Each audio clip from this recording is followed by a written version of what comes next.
한국경제협회 김창범 부회장님의 인사 말씀이 있겠습니다. 모두 큰 박수 부탁드립니다.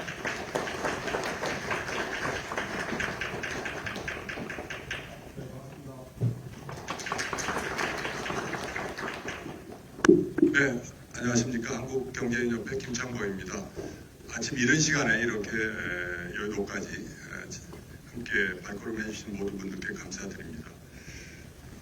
아마 이제 곧 화상으로 참석해 주시겠습니다만, 피터슨 국제경제연구소의 제프리 셔 선임 펠로우, 그리고 허드슨 연구소의 닥터 패트릭 크로닝, 그리고 바쁘신 와중에도 오늘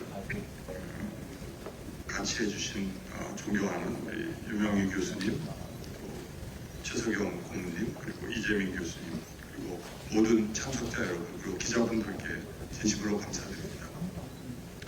우리 시간으로 지난 7월 30일 한미 간 관세를 포함한 통상 협상이 상호 관세 15% 그리고 3,500불 규모의 투자펀드 조성이라는 큰 골자를 중심으로 최종 타결이 됐습니다. 트럼프 2기 출범 이후에 저희를 짓눌렀던 불확실성이 일단 1차적으로 해소되는 그런 형국입니다. 이를 위해서 상대적으로 촉박한 협상의 시간 속에서 백방으로 뛰어다니며 애를 많이 쓰신 우리 정부 협상팀들께도 박수를 보냅니다. 최근 수개월간 미국은 세계 각국과 통상 협상을 전방위적으로 진행을 해왔습니다. 우리나라도 역시 이에 적극적으로 대응을 해서 큰 틀의 프레임워크를 도출하게 되었습니다. 무엇보다 앞으로의 한미 간 경제동맹의 가치, 그리고 잠재력, 그리고 앞으로 첨단 산업협력이 펼쳐나갈 수 있다는 그런 미래 상을 그릴 수 있다는 데 대해서 큰 의미가 있다고 보여집니다. 이제 새로운 게임의 큰 틀이 마련이 되었습니다.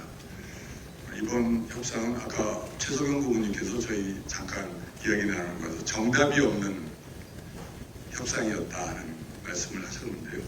아마 우리에게 가장 잘 맞는 해답을 찾기 위한 레이스는 아직도 진행형이다, 이렇게 말씀드릴 수 있을 것 같습니다. 게임은 끝날 때까지 끝난 게 아니라는 말이 있듯이 저희가 마지막 결과가 있을 때까지 게임에 많은 모든 플레이어들이 최선의 역량을 다해서 또 협업을 통해서 최대한의 결과를 도출해내야 될 것 같습니다. 그런 과정에서 우리 기업의 피해는 최소화하고 또 우리 기업들이 가져야 할 기회의 창은 최대한 넓히고 또 국익을 보호하는 그런 방향에서 앞으로의 대응이 절실한 시점입니다. 오늘 행사 주제처럼 단순하게 숫자와 퍼센트로 표시된 관세를 넘어서 한미 간 동맹이 기술과 산업혁명으로 진화하는 상호 윈윈의 단계로 옮겨가도록 노력하고자 합니다. 이런 점에서 오늘 이 자리에서 이번 협상 결과를 미국 현지 전문가의 관점, 그리고 한국 통상계에 내놓으라 하는 전문가님들의 관점에서 각각 평가하고 앞으로 우리 정부가 또 우리 개별 기업이 어떻게 대응해야 할지 논의를 해보고자 합니다. 다시 한번 오늘 연사로 참여해 주신 미국에서 참석하는 두 분, 그리고 이 자리에 계신 유명희 교수님, 최석영 고문님, 이재민 교수님께 진심으로 감사드립니다. 그리고 오늘 이 자리를 통해서 참석하신 모든 분들이 앞으로 대미 협상, 또 앞으로 공무망 재편 등을 포함을 해서 우리 기업들이 나아갈 방향을 정하는 데 있어서 귀중한 인사이트를 얻으셨으면 하는 바람입니다. 다시 한번 감사드립니다. 네, 부회장님 감사합니다. 이어서 바로 패널분들과 기념 촬영을 진행하겠습니다. 부회장님과 패널분들을 잠시 앞으로 모시겠습니다.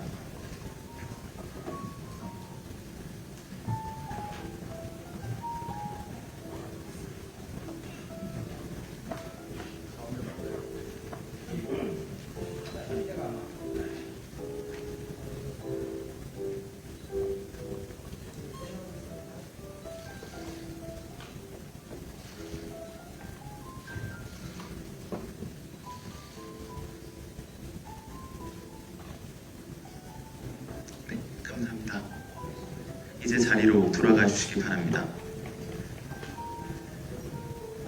그럼 이제 일부 순서로 미국에서 바라본 한미 신통상협상 평가와 향후 한미 경제동맹 전망을 진행하도록 하겠습니다. 미국에서 전문가 두 분을 모셨습니다. 두 분의 기조 강연 이후 이어서 정철 한국경제연구원 원장께서 모더레이팅을 해주시는 세션을 갖도록 하겠습니다. 먼저 첫 번째 기조 강연자로 피터슨 연구소의 제프리 쇼트 선임연구위원을 모시도록 하겠습니다. 모두 큰 박수 부탁드리겠습니다.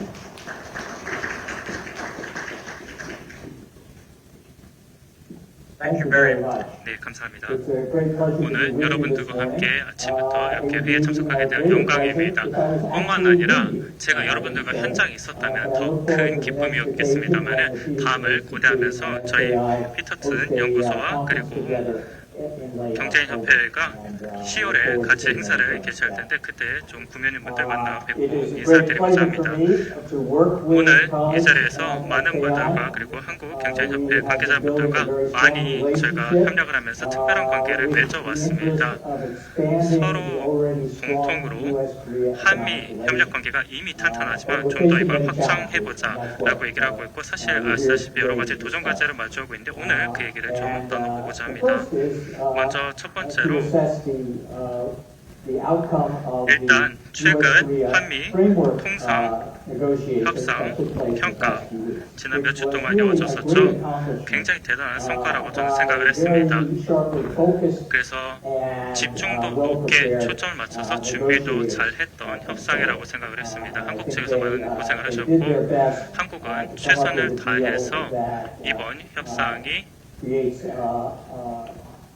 최대한 어떤 하나의 길을 만들어서 한미 협력 관계가 잘 뻗어나갈 수 있는 그런 어떤 발판을 마련했다 생각합니다. 뭐 경제 차원에서 그렇지만 경제 안보라던가 이런 부분에 대해서 그런 평가를 할 수 있을 텐데 패트릭께서 이어서 말씀해 주시겠습니다만 제가 지난 15년 동안 많은 통상 협상을 평가해 왔습니다. 근데 이번은 최초로 제가 사실 아직 읽지 못한 부분에 대해서 이제 평가를 내려야 되는데 뭐 저만 그런 건 아니겠습니다만은 여러분도 아시다시피 각각의 정부가 협상에서 어떤 얘기를 했는지를 위주로 말씀을 드릴 텐데 실제 어떤 문서를 제가 가지고 평가를 하지는 않겠습니다만은 이제까지는 어떤 프레임워크라고 할 수 있는 향후 어떤 협상이 기반이 될 수 있는 프레임워크에 대한 협상이 이루어졌다고 생각합니다. 그래서 염두에 두실 것이 지금 이 협상의 성격상 두 국가에서 약간 프레임워크 개념의 그런 협상을 마련했다라고 평가하고 있습니다. 미국은 굉장히 여러 많은 국가들과 그간 협상을 해왔고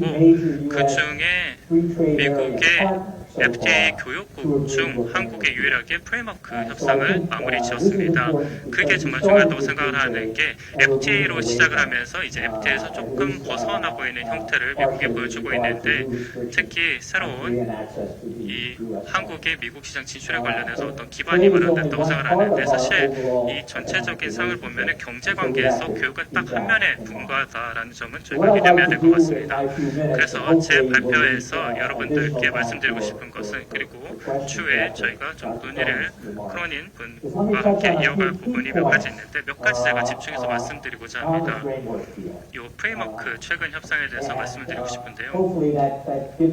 제 얘기를 들으면서 그럼 어떤 게 이루어졌고 어떤 게 이루어져야 되는지에 대한 얘기가 좀 오가길 바랍니다. 먼저 첫 번째로 말씀드릴 부분은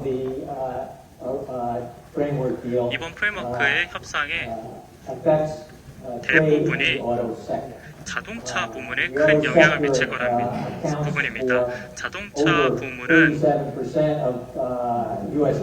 미국 수입, 한국의 수입의 37%를 차지하고 있고 한국은 작년 470억 규모의 무역 흑자를 대미 자동차 무역을 통해서 얻은 것으로 통계가 잡혔습니다.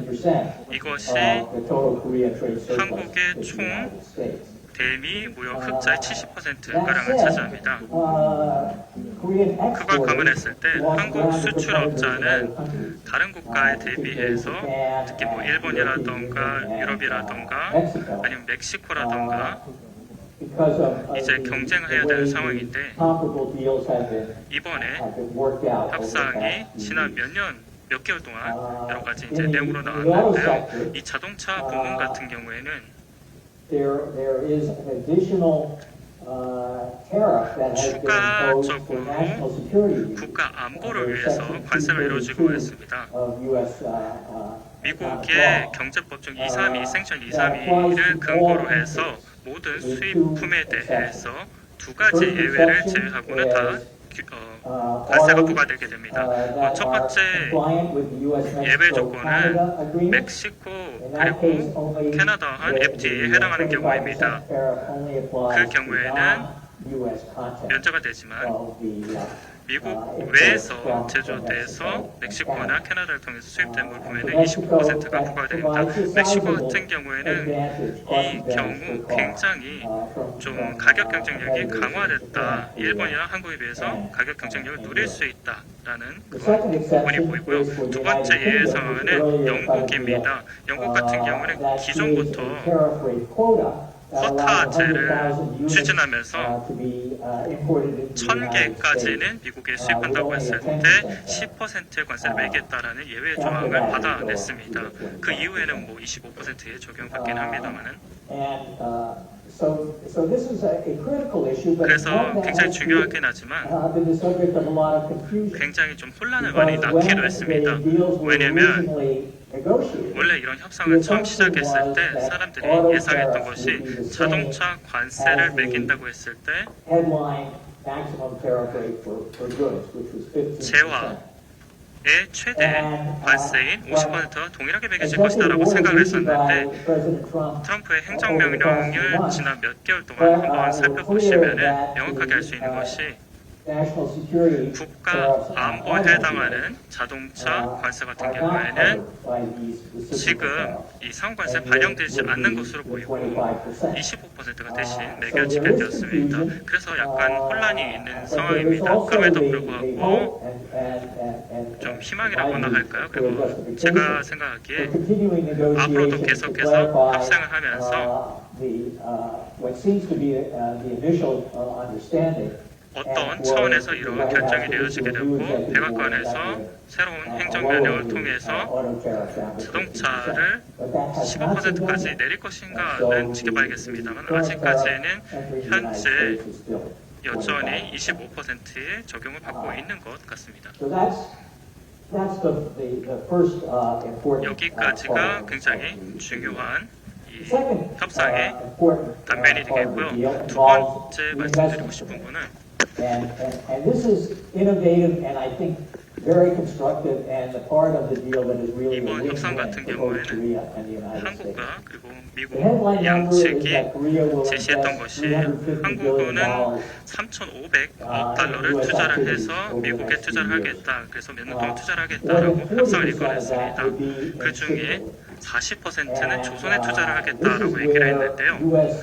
이에 따라서 미국 법과 그리고 미국 정책이 미국 산업을 굉장히 탄탄하게 지지하는 모습을 다시 한번 보여주었고요. 이에 따라서 사실 미국 같은 경우에는 기술 전문성을 한국 조선으로부터 많이 가져올 수 있는 그런 계기를 마련하게 되었습니다. 그래서 제가 생각하기에 지금 한미 양국이 요 기금 조성을 두고 굉장히 많은 기대감이 생기고 있는 것 같습니다. 미국의 조선이 이제 역량 한 번 더 강화할 수 있을 것이다라고 생각하고 있고 그에 따라서 방산 협력까지도 이게 확장될 수 있을 것이다라고 얘기하고 있는데 그런 식으로는 자세히 말씀해 주실 것 같습니다. 그리고 세 번째 부분 같은 경우에는 한국이 1,000억 규모의 LNG와 다른 에너지를 미국에서 구입하겠다라고 얘기를 했습니다. 이번 요 세 번째 같은 경우에는 사실 미국이 어디를 가든 이런 LNG 대규모 구매 개혁 구매 조건은 굉장히 많이 여기저기 요구를 하고 있는데요. 이런 과정을 통해서 굉장히 대량의 수출을 단기에 할 수 있을지는 한번 봐야겠습니다만은 아마 공급망의 어떤 병목 현상 때문에 추가적인 투자를 통해서 좀 투자 역량을 수출 역량을 미국 쪽에서 더 확장을 해야 요 대규모의 LNG 수출을 무사히 한국이나 일본이나 유럽에 전달할 수 있지 않을까라는 생각을 합니다.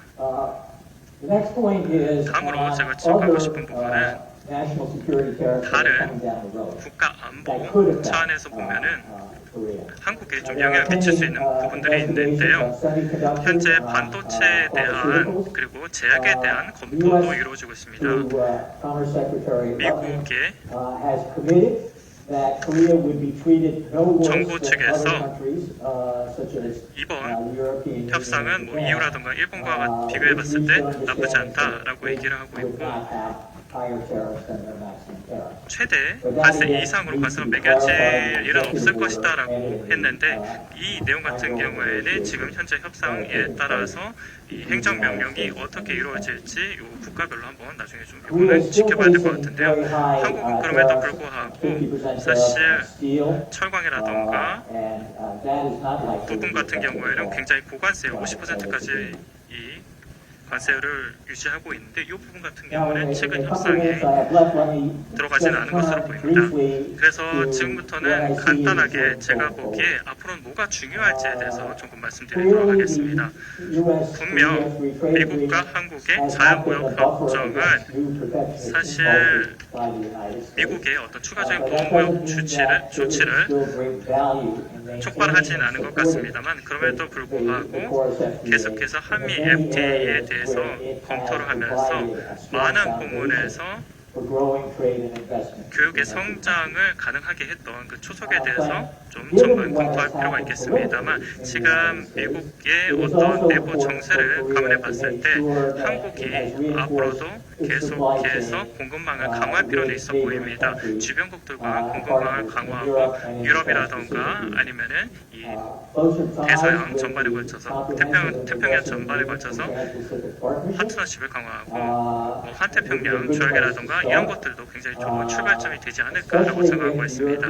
만약에 유럽이 지금 12개국과 대화를 개시하면서 많은 리더가 비춘 바와 같이 현재의 논의가 계속해서 진행된다면 훨씬 더 좀 다른 방향으로 좀 얘기가 풀릴 수 있겠습니다만은 마지막으로 제가 한 말씀만 더 드리고 싶습니다. 그러면은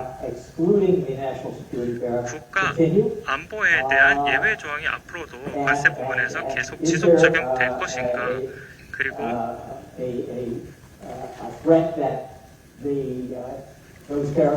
이러한 관세가 불법으로 나올 것인가 지금 국회 1977년의 국제 전력 조항에 따라서 지금 법원에서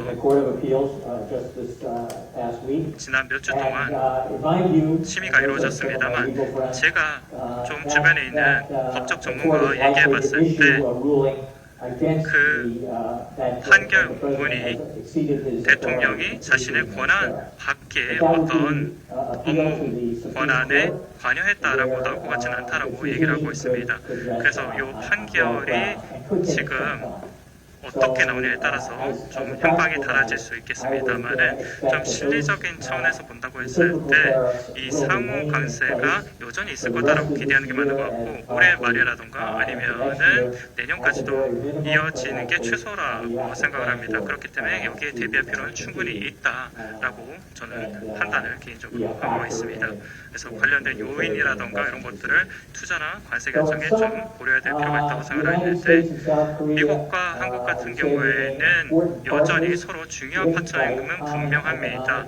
공통의 경제 그리고 안보 이해관계를 갖고 있는데요. 최근 지난주에 있었던 관세 협상 같은 경우에는 새로운 한국의 수출, 대미 수출의 어떤 준비 태세를 다시 한번 가다듬어야 되는 지금 시점이 되었고 두 국가의 굉장히 중요한 시점이라고 생각합니다. 그래서 뭐 조선이라던가 이런 부분에 이런 협상이 계속해서 미국의 생산성 증가로 이어지게 된다면 한국과 미국의 어떤 교육이 다시 한번 또 새로운 좀 성장을 이룰 거라 생각합니다. 네, 감사합니다. 다음으로는 허슨 연구소의 패트릭 크로닌 안보의장님을 모셔보도록 하겠습니다. 모두 큰 박수로 맞이해 주시기 바랍니다.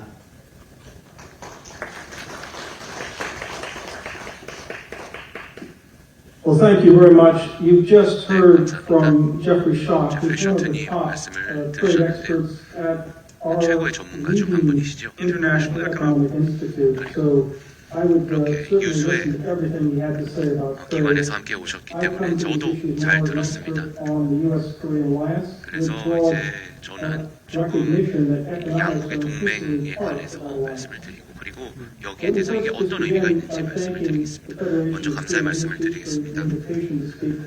한국경제인협회에 이런 좋은 기회 주셔서 감사하다는 말씀을 드립니다.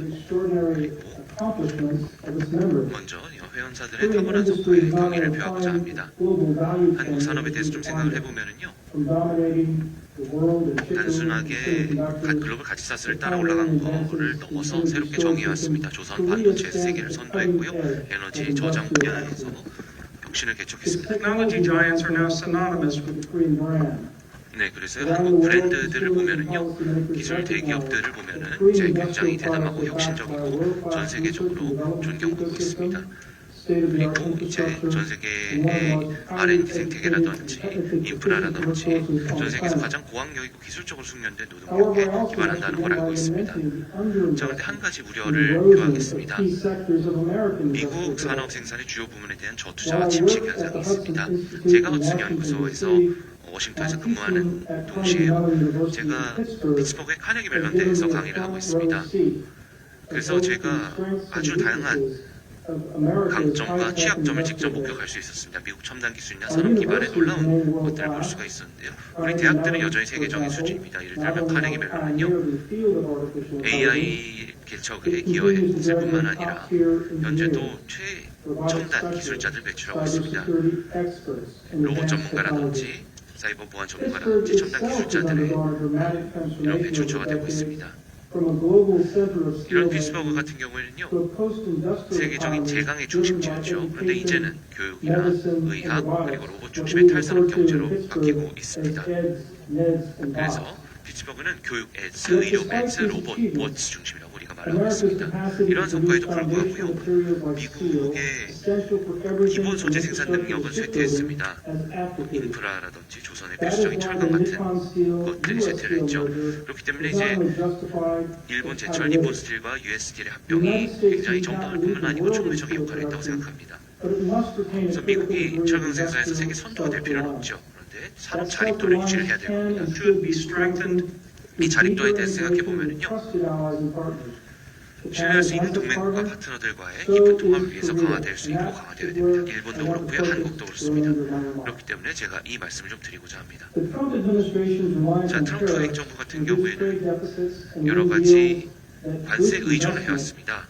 무역 적자를 축소하고 투자를 증진하고 미국 산업 역량을 새로 도약시키고 보호만 강화하고 그리고 신규 인력 양성을 하고 그리고 신뢰할 수 없는 공급자에 대한 과도한 의존으로부터 미국을 보호하기 위한 수단으로 생각하고 있습니다. 중요한 자원 접근이 제한되고 그리고 해상 능력 확대로 해로를 차단할 수도 있죠. 그래서 이 상황을 만약에 개선할 수 있다면요, 우리가 더 강력하고 효과적인 동맹이 될 겁니다. 그래서 두 가지 주요 전략 목표를 달성할 수 있을 겁니다. 갈등을 억제하고요, 그리고 기술 경제에서 우위를 유지할 수 있습니다. 그래서 글로벌 경제와 군사 균형을 결정할 수 있을 겁니다. 자, 제가 지금 호주에서 말씀드리고 있습니다. 미국의 아주 중요한 인태 동맹국이죠. 여기서 굉장히 활발한 논의가 진행되고 있습니다. 오커스, 호주, 영국 그리고 미국 3국의 방위 동맹이죠. 그리고 이제 최근에 호주의 원자력 추진 잠수함 획득 계획에 많은 관심이 있었습니다만은 더 중대한 발전이 있습니다. 두 번째 축이죠.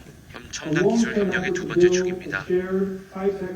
첨단 산업 기반의 장기적 공동 구축 노력입니다. 그래서 보통 해저전이라든지 기타 우위를 지적할 수가 있죠. 이런 원칙은 최근에 한미 무역 협정에도 동일하게 적용이 된다고 생각합니다. 15% 관세가 있었지만은 단순한 무역 수단 그 이상입니다. 전략적인 레버입니다. 그래서 국가 안보와 경제 회복력이 필수적인 산업 분야의 통합을 더 잘 할 수 있게 해줍니다. 이제는 일회성의 거래를 넘어서 근본적인 변화를 이끄는 협력으로 나아가야 됩니다.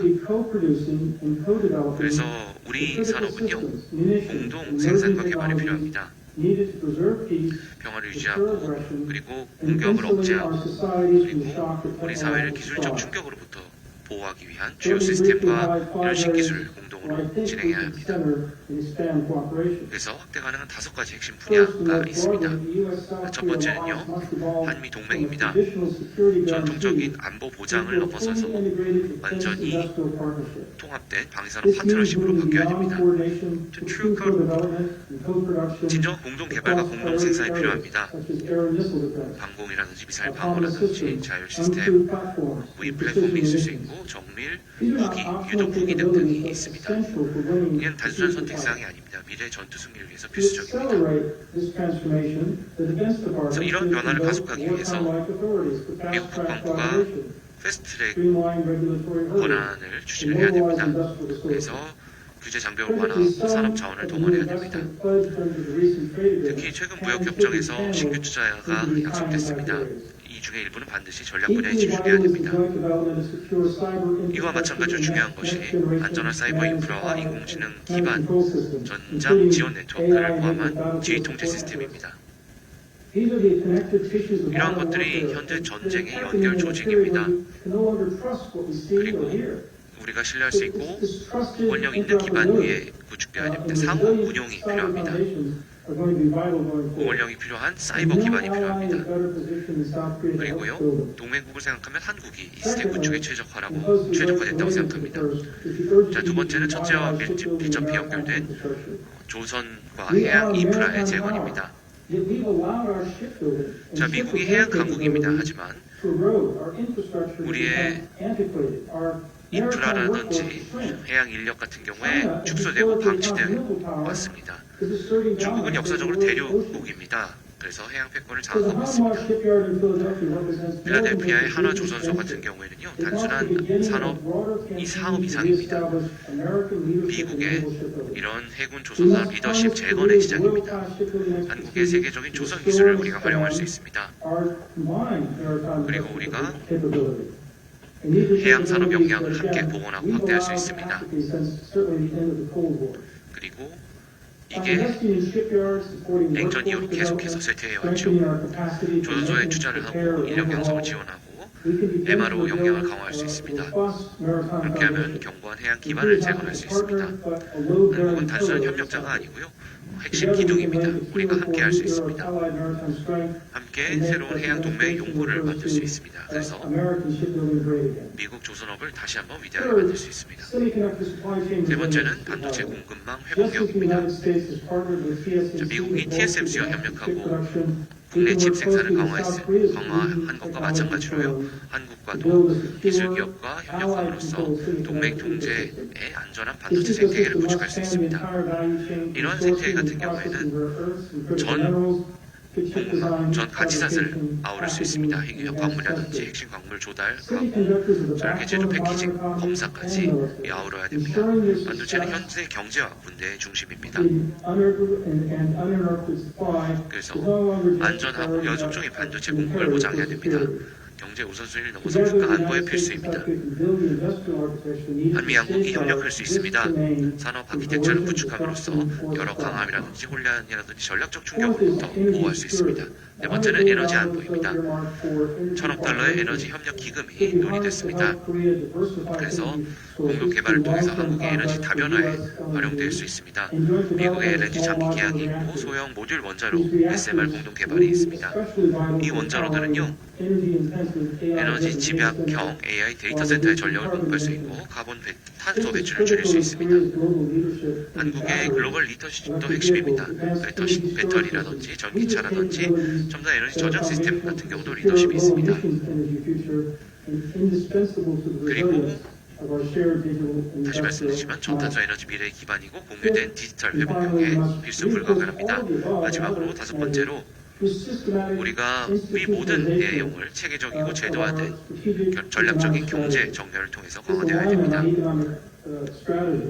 그래서 이런 전략적인 정렬을 위해서는 양자 메커니즘이 구축되어야 됩니다. 지속적인 정책 조율이 필요하고 신기술이라든지 핵심 인프라라든지 방위산업 통합에 중점을 둬야 됩니다. 이제 곧 미국 국방 전략이 발표될 텐데요. 이걸 보면은 국방부의 역할 확대가 강조될 거라고 생각합니다. 여기에는 국방 보건력과 방산협력 증진에 관한 내용이 있을 겁니다. 자, 그런데 이는 미 국방부 단독으로는 부족합니다. 우리가 광범위한 도전 과제들을 맞서고 있기 때문에요. 이 문제들은 국방 범위를 넘어섭니다.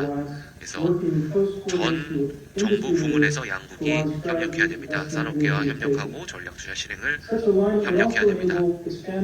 그래서 이러한 정렬 같은 경우에는 삼각 협력 확대도 가능합니다. 인도 같은 경우에는 인태 지역에서 장기적인 힘의 균형을 유지해왔습니다.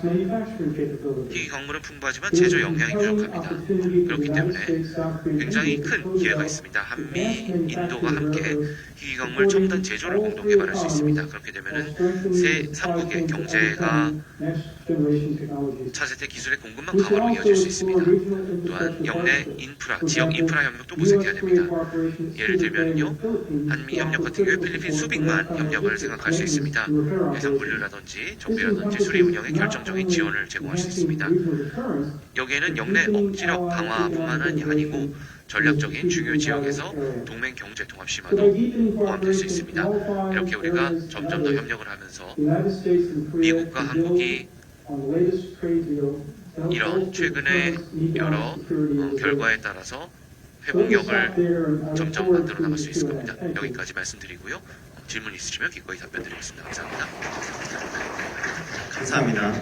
이제 두 기조 강연사를 모시고 토론의 시간을 가져보도록 하겠습니다. 이를 위해 한국경제연구원 정철 원장님과 한국의 패널분들을 모두 무대로 모시겠습니다.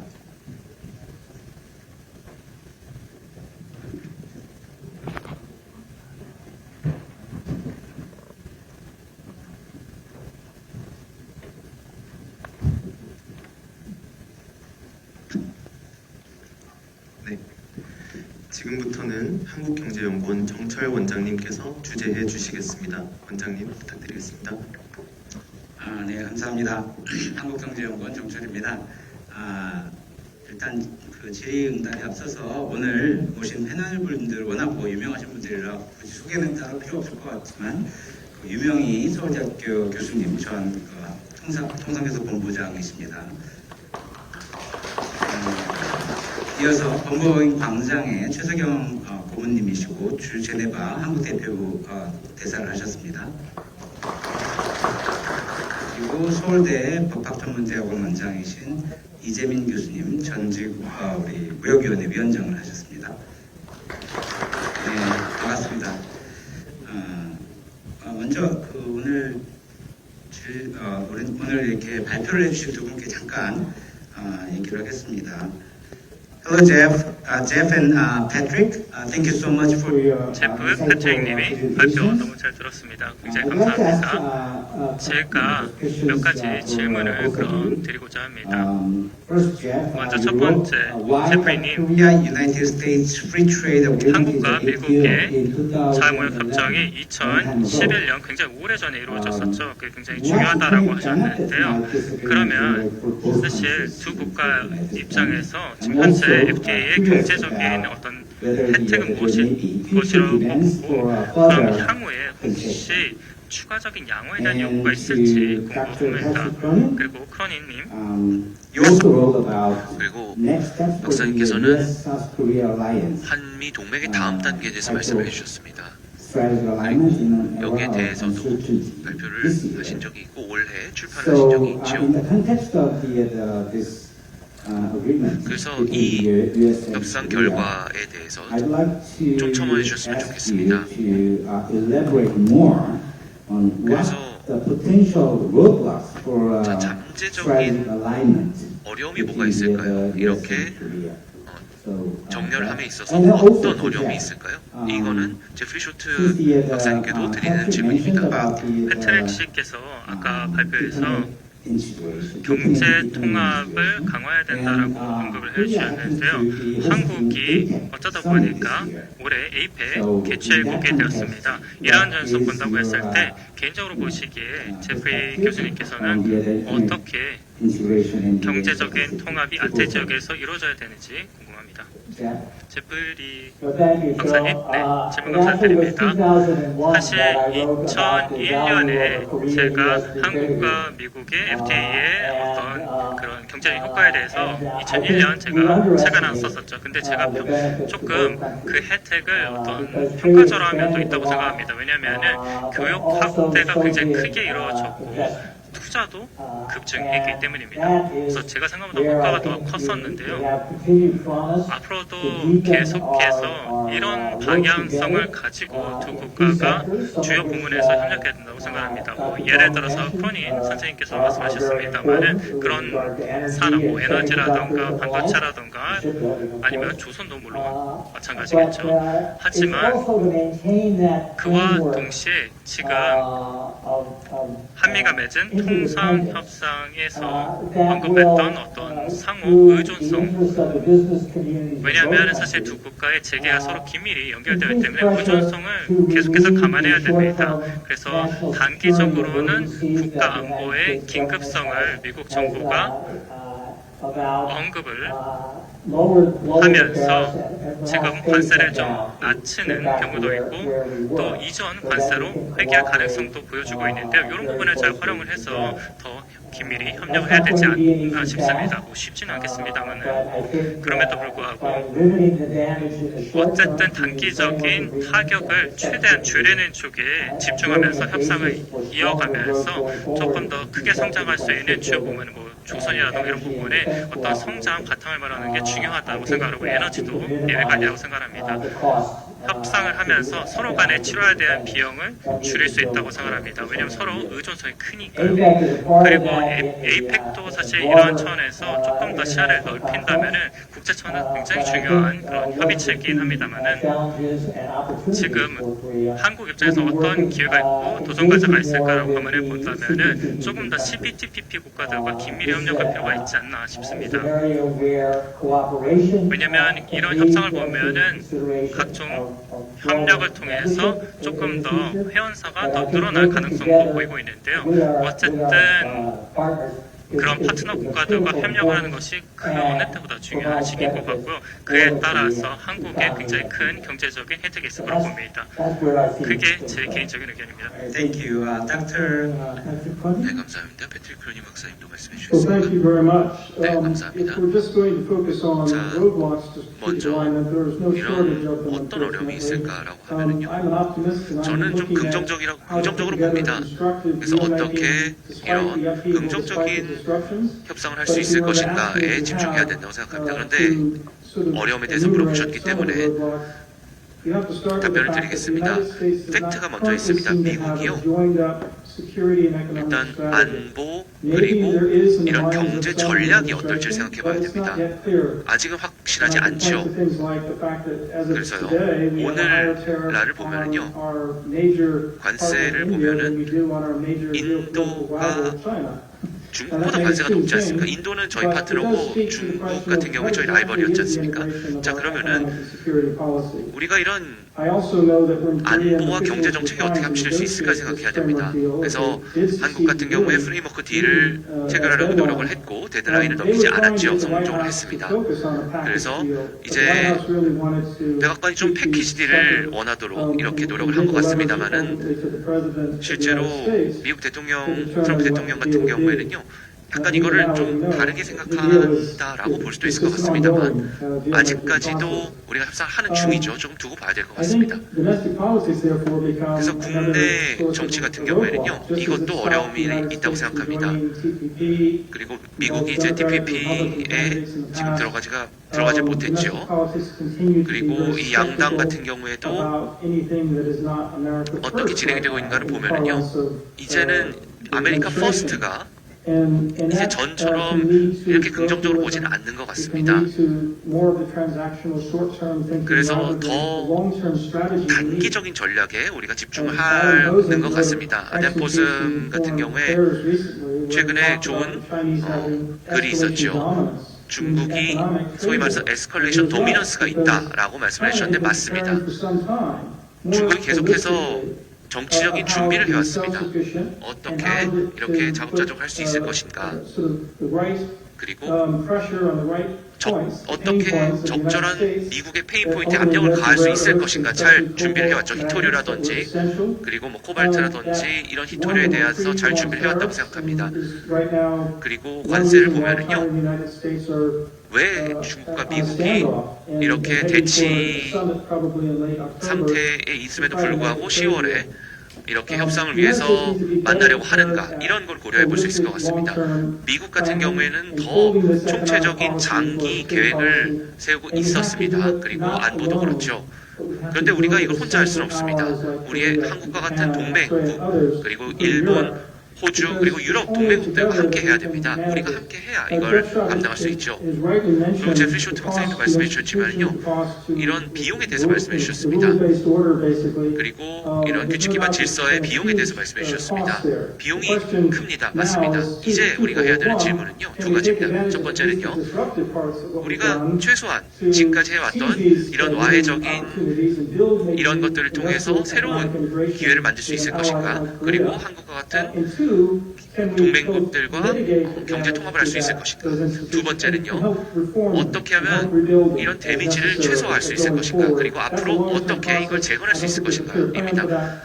장기적이고 아직은 확실한 표현이 없다고 생각합니다만 이게 더 장기적인 미국의 이런 정책적인 목표가 되어야 될 겁니다. 그 동안에는요, 우리가 어디 있는가를 봐야죠. 많은 기회들이 아직 있습니다. 그리고 이 기회들을 통해서 더 긴밀한 이런 산업 협력을 할 수 있을 겁니다. 제가 호주에 있지만 호주에서도 가능하고요, 일본에도 그렇고요, 한국에서도 가능하다고 생각합니다. 자, 여기까지 답변드리겠습니다. 감사합니다. 네, 말씀 잘 들었습니다. 크로닌 선생님께서는 일부만 참여하기 때문에요.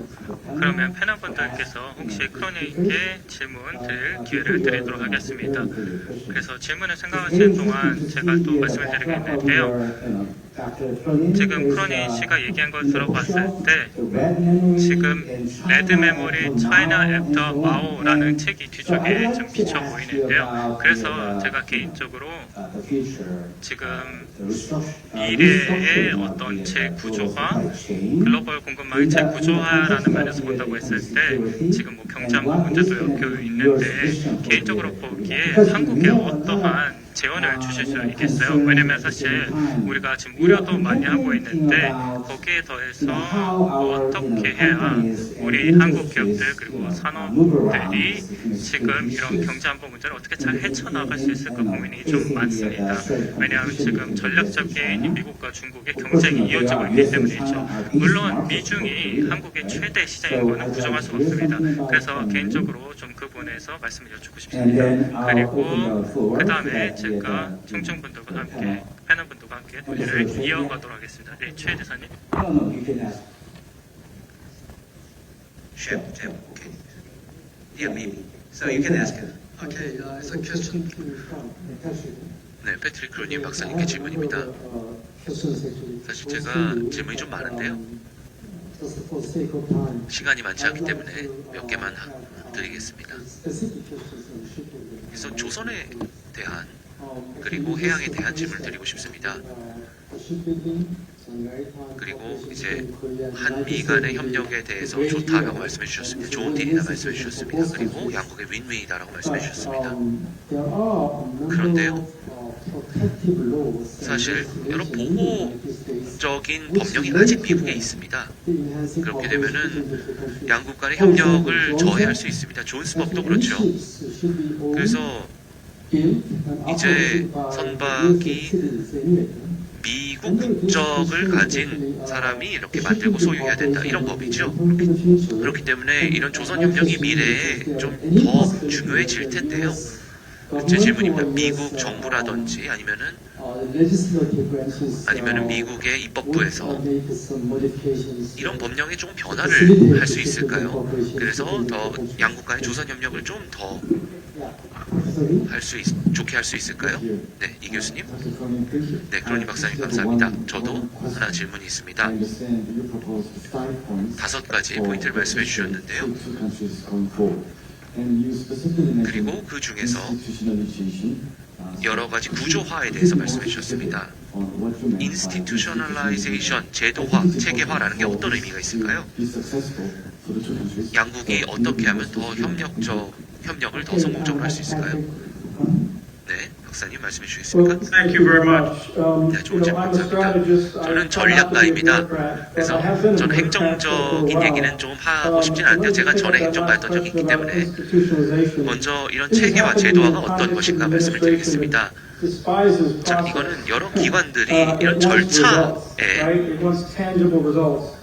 절차를 무시하는 경우가 있습니다. 결과만 나오면 된다. 그리고 이재명 정부, 트럼프 정부 같은 경우에도 이 굉장히 현실적인 협상을 했죠. 굉장히 큰 수치였고, 그리고 일본에 비해서도 더 높아지진 않았죠. 그래서 이런 환경을 보면 좀 좋다고 생각합니다. 15% 같은 경우에 차량에도 적용이 되지만 제프리 쇼트님이 더 전문가시기 때문에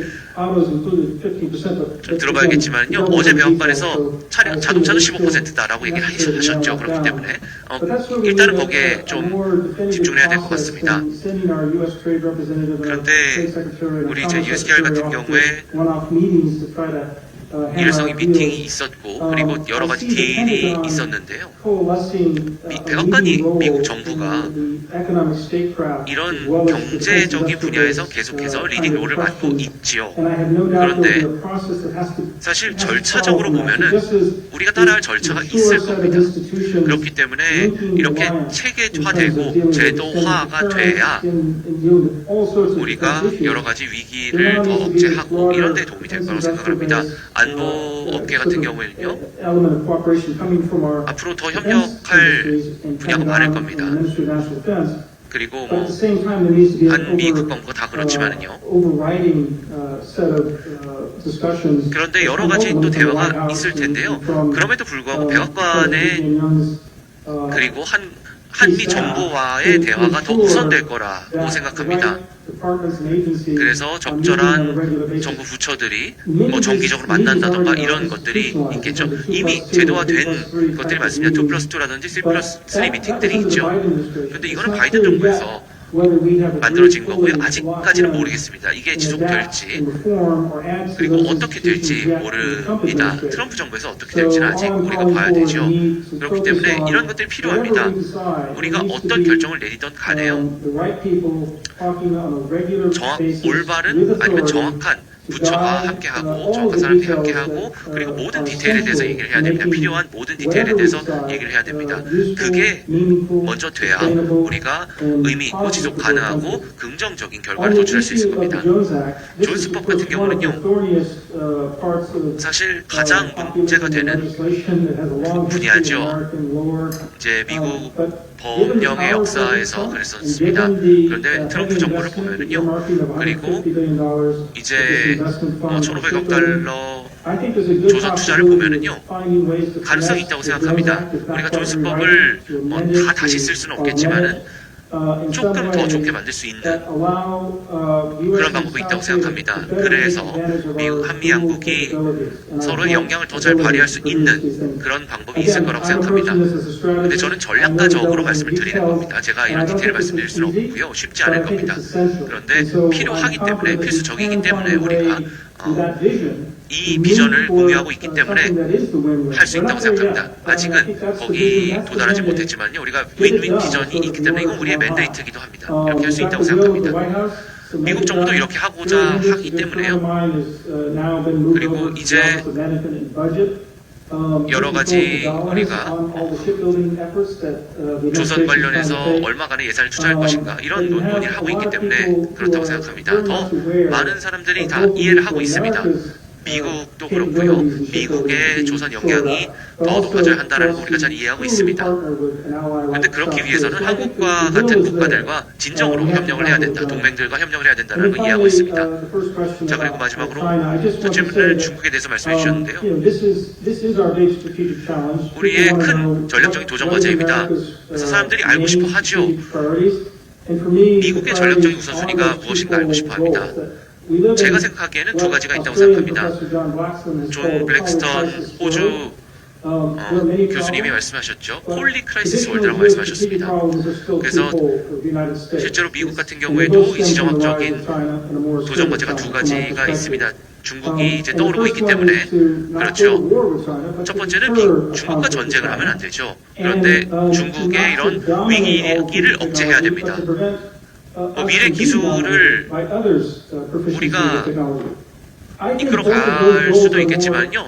다른 국가들이 이렇게 리더가 되면 안 될 수도 있습니다. 그렇기 때문에 저는 프라이머시라고 얘기를 합니다만은 실제로 전략적으로 프라이머시에 대해서 얘기를 하고 그리고 다른 목표도 우리가 생각을 해야 되지만요. 현실적인가 아닌가를 좀 따져봐야 됩니다. 사실 우리가 질 수도 있습니다. 그리고 우리가 기술적인 우위를 잃을 수도 있습니다.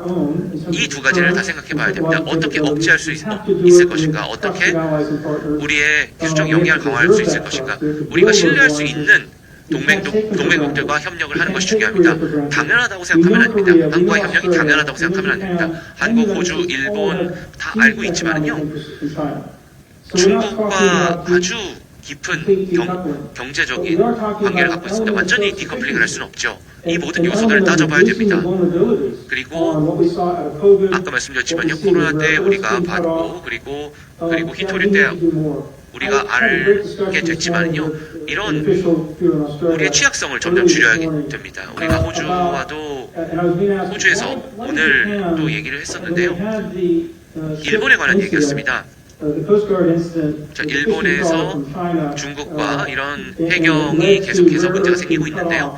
그리고 이제 일본과 이런 히토류 중국과의 문제가 있죠. 우리가 좀 웨이크업콜을 할 수 있지 않을까? 히토류 관련해서 웨이크업콜을 할 수 있지 않을까? 이런 질문이 있었습니다. 자, 제가 이렇게 말씀드렸습니다. 이전에는 히토류가 그냥 에너지일 것이다. 그리고 그냥 세계 시장이 생길 것이다라고 우리가 생각했기 때문에 그렇다라고 말씀을 드렸습니다. 그런데 이제 중국이 이제 히토류 게임을 하고 있죠. 그래서 이런 히토류 관련해서 우위를 계속해서 저하려고 하고 있고 그리고 이제 2015년부터 중국이 이제 메이드 인 차이나 2025년 목표를 하고 있고 주요 분야에서 예를 들면은 최근에 로디움도 있었고요. 그리고 앞으로 10년간 중국의 야망이 점점해서 커질 겁니다. 그렇기 때문에 우리의 포지션을 좀 재정렬할 필요가 있다고 생각합니다. 그래서 세계화는 필요합니다. 그리고요, 아까 제프리 쇼트님께서 말씀하신 것처럼 기본적인 걸 안 할 수는 없습니다. 그런데 더 많은 것들을 하기 위해서는요, 더 많은 경제 정책이 필요할 거고요. 그리고 여러 동맹국들과 협력을 더 해야 될 거고요. 그리고 이제 주요 공급망을 더 확보를 해야 됩니다. 그렇게 되면은 기술뿐만이 아니고 여러 가지 협력이 필요하겠죠. 자, 그렇다면 트럼프 행정부가 이제 뭘 할 것인가? 그리고 이제 이런 반도체 같은 경우에 어떻게 중국과 맞설 것인가? 말레이시아 같은 경우에도 이런 소스 중에 하나였죠. 우리가 아직 준비가 안 돼 있을 수도 있습니다. 그리고 이런 공급망 와해 같은 경우에 중국에 맞설 준비가 안 돼 있었죠. 그래서 우리가 준비가 돼 있지 않았었기 때문에 시간을 좀 벌 필요가 있었습니다. 그리고 더 잘 준비가 돼야 되겠죠. 이제는 우리가 협박을 받을 수는 없는 겁니다. 그리고 이제 우리 혼자서, 미국 혼자서 중국에 맞설 수도 없죠. 우리가 협력을 해야 됩니다. 그리고요, 그렇게 하려면은요, 한국의 이런 전략적인 독립성과 뭐 좀 협치가 될 수도 있다고 생각합니다. 일본 같은 경우는 전략적인 독립성을 원하고 있죠. 왜냐하면은 중국이 이렇게 모든 것들을 이끌면 안 되기 때문에 그렇죠. 호주 같은 경우에도 이제 뭐 여러 가지 뭐 세일즈 태스크포스도 있었고요. 그리고 더 장기적인 글로벌 노력이 있었습니다. 이게 이제 우리의 미래입니다. 이제 과거로 돌아갈 수는 없습니다. 그리고 이제 우리가 조선 역량도 있어야 되고요. 그리고 기술 역량도 있어야 되죠. 그렇기 때문에 변화를 해야 됩니다. 함께 해야 됩니다. 함께 협력하고요. 그리고 이제 미국의 가치뿐만이 아니고 그리고 이제 중국과 어떻게 여러 맞서는 걸 피하고 그리고 어떻게 현실적으로 더 협력할 수 있을까 여기에 대해서 생각해야 된다고 생각합니다. 그리고 이게 제 입장입니다. 여러 가지 입장의 차이가 있습니다. 미국의 정치도 있고요, 호주의 정치도 있습니다. 그리고 우리 총리께서 이제 중국에서 돌아오셨죠. 그리고 이제 여러 가지 국방부와도 얘기를 했고 여러 가지 대화가 있었는데요. 일본과도 마찬가지입니다. 한국과도 마찬가지라고 생각을 합니다. 그리고 우리가 협력을 해야 됩니다. 협력을 하려는 의도가 있죠. 그리고 과도하게 한 국가의 이익을 생각하면 안 되겠지만요. 제프 쇼트 박사님께서 여기 전문가시기 때문에 잘 아실 겁니다. 이 모든 것들이 어렵다는 거 잘 알고 계시죠? 저는 어렵다는 말씀 계속 드리고 있는데요. 그런데 정치적인 의지는 있다고 생각합니다. 그리고 비정치적인 필요성도 있다고 생각합니다. 협력에 대한 필요성이 있죠. 이재명 정부, 트럼프 정부가 이제 정치적으로 더 많은 것들을 함께 할 수 있다고 생각합니다. 그리고 양국의 이익을 더 추가할 수 있다고 생각합니다. 그러네 박사님, 좋은 말씀 잘 들었습니다. 굉장히 솔직하게 질문에 답변해 주셨고요. 그럼 제프리 씨로 넘어가도록 하겠습니다. 유 교수님, 안녕하세요. 제프리 박사님, 다시 뵈니 굉장히 반갑습니다. 제가 두 가지 질문이 있습니다. 먼저 투자에 대한 질문 하나, 그리고 한국과 미국의 자유무역 협정에 대한 질문이 있는데요. 아까 이 투자 구조가 굉장히 혁신적이고 창의적이다. 그리고 상호에게 윈윈이 될 수 있는 최근 협상이 나왔다라고 말씀해 주셨는데, 사실 이거는 저희가 이전에 보거나 어떤 시도해 본 적이 없었던 양자 협정에서는 없었던 새로운 투자 형태이기 때문에 아직 불확실성도 있고 여러 가지 해석이 각각 측에서 나오고 있는 것 같습니다. 이러한 투자가 어떻게 이루어질 것인가에 대한 감론을박이 오고 있는데, 그러면 박사님이 보시기에 어떤 특정 원칙이라던가 아니면 향후 방향성을 조금 제시해 주실 수 있을까요? 상호 호혜적 방향으로 나갈 수 있는 방안이 뭐가 있을까요? 양자의 기술 투자 협정과는 좀 다른 플랫폼이 되어야 될 텐데 어떻게 될지 좀 궁금하고요. 두 번째로 또 아까 말씀하신 걸 들어보니까 한국의 그리고 미국의 자유무역 협정이 여전히 아직 남아있는 혜택이 있다. 이 FTA를 활용해서 한국과 미국의 어떤 추가적인 혜택을 얻을 것이 있는데, 현황을 본다고 했을 때 미국이 관세를 0%에서 15%까지 바꾼 거는 이미 현실이고, 그리고 재화의 시장 접근성이 사실 FTA의 핵심이라고 할 수 있는데, 선생님이 보시기에 그러면은 다시 한국 미국 FTA 정신 0%의 정신으로 돌아가게 뭐가 필요할까요? 어떠한 전제 조건이 마련되어야, 예를 들어 뭐 상상력을 발휘해 본다면은 미국의 어떤 정세가 이렇게 바뀐다, 아니면은 지금 차기 그 어떤 선거에서 양자의 어떤 상황이 바뀐다, 아니면은 양자 간의 어떤 무역 적자가 한 50% 줄었다, 뭐 이런 조건들이 맞춰진다면은 개인적으로 보시기에 다시 한번 그 0%의 정신으로 돌아갈 수 있다고 보시는지 그 조건에 대해서 궁금합니다. 사실 제가 파이낸셜 타임즈 최근 인터뷰를 한 적이 있었는데, 그때 언론에서 질문한 게 한미 FTA가 다시 부활할 것이냐, 그래서 제가 아직은 아니다라고 답변 드린 적이 있었는데요. 제프리 박사님, 혹시 그러면 우리가 어떻게 지금 현재의 한미 FTA를 활용해야 된다고 보시는지도 같이 답변 주시면 감사하겠습니다. 그리고 최 대사님 혹시 질문 있으실까요? This is also a question 사실 to Jeff. 제프님께도 같이 물어보고 싶은 질문을 읽어왔는데요. 제가 두 가지 질문이 있습니다. 한국과 미국이 통상 협상을 한 이후에 President Trump 트럼프 대통령이 바로 직후에 트위터를 올렸죠. 한국의 대미 투자가 미국의 소유 그리고 통제를 받을 것이다.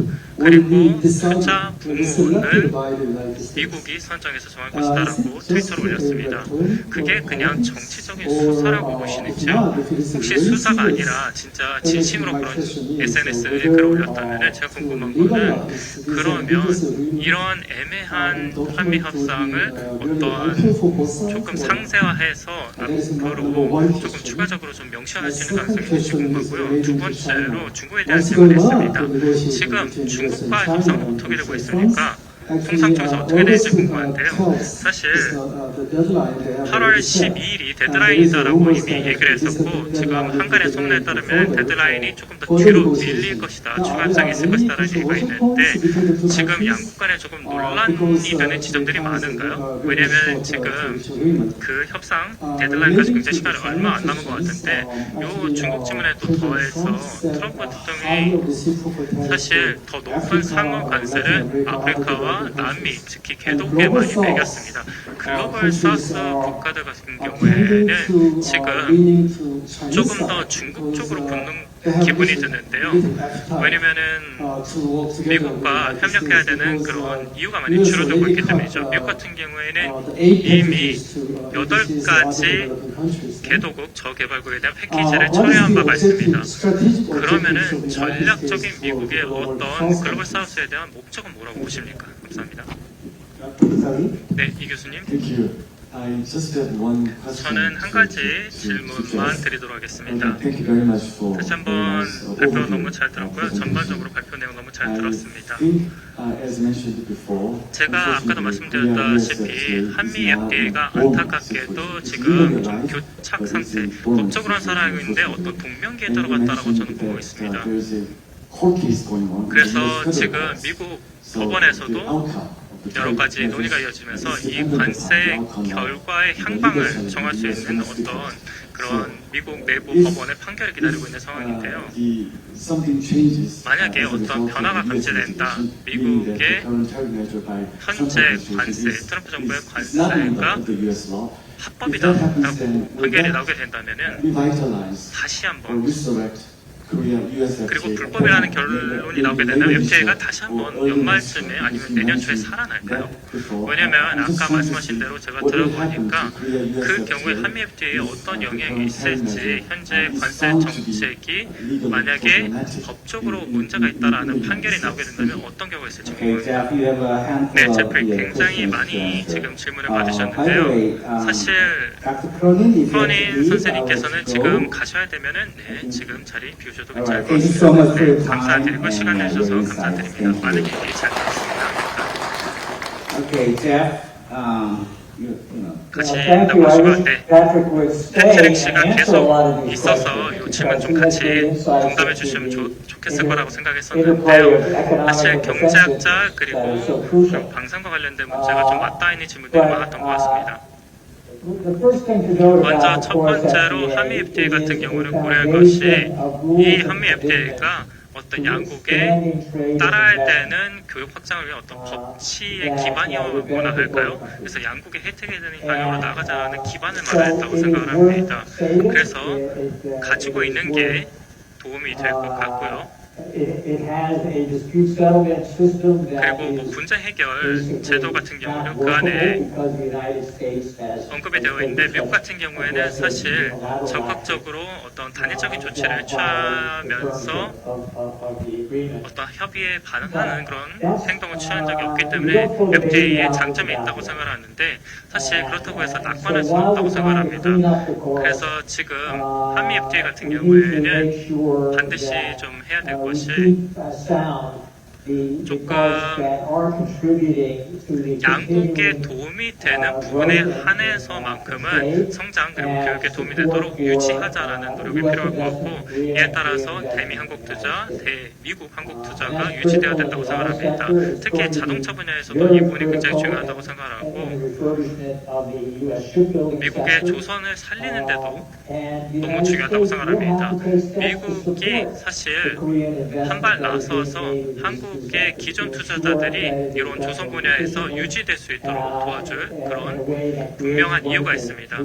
이래서 새로운 일자리가 창출될 가능성도 굉장히 크기 때문에 미국 쪽에서도 굉장히 혜택을 가져갈 것이 충분히 저는 있다고 생각합니다. 그래서 사실 트럼프 대통령도 이 부분에 굉장히 관심이 많고, 그렇기 때문에 투자를 끌어와서 조선을 살려고자 하고 있고, 이에 따라서 좀 더 투자를 확장을 해서 한국의 자동차의 수익성을 미국성에서 어느 정도는 가져갈 수 있게 신경을 쓰고 있는 것 같은데요. 이 모든 것들이 아마 양국 그리고 미국의 경제 성장에 기여할 것이다라고 미국 쪽에서 판단하고 있는 것 같습니다. 일자리 창출도 무시할 수 없겠죠. 한미 FTA는 사실 어떤 보험이라고나 할까요?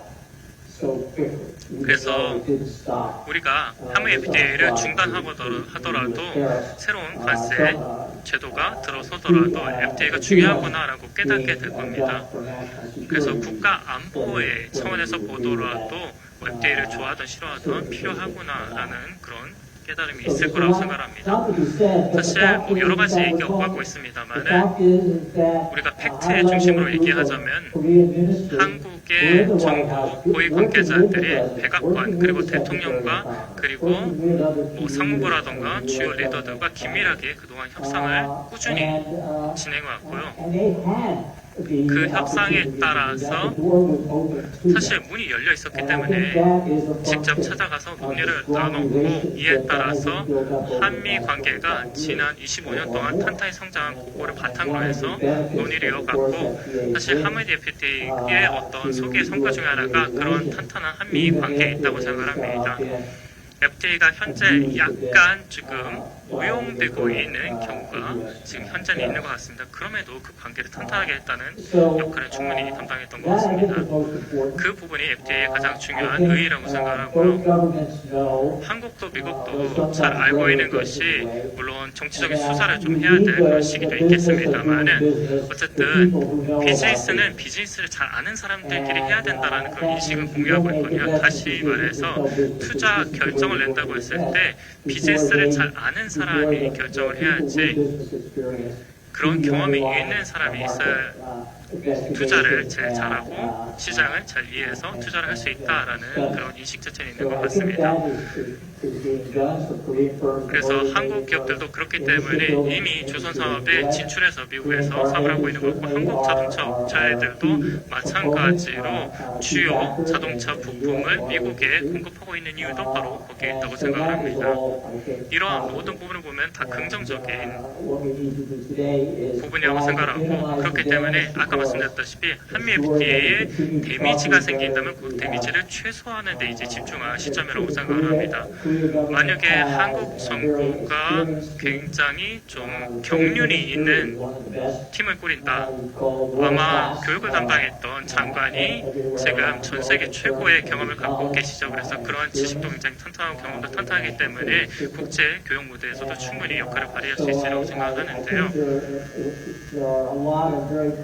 굉장히 건설적인 단계를 저희가 잘 밟아가면서 그동안의 관계에 기반을 해서 좀 더 한미 관계를 탄탄히 다질 수 있는, 경제 안보 관계를 다질 수 있는 기회가 있다고 생각하고, 그러한 내용들이 좀 더 가셔야 되는 상황들이 몇 주 이후에 이어질 거라고 생각합니다.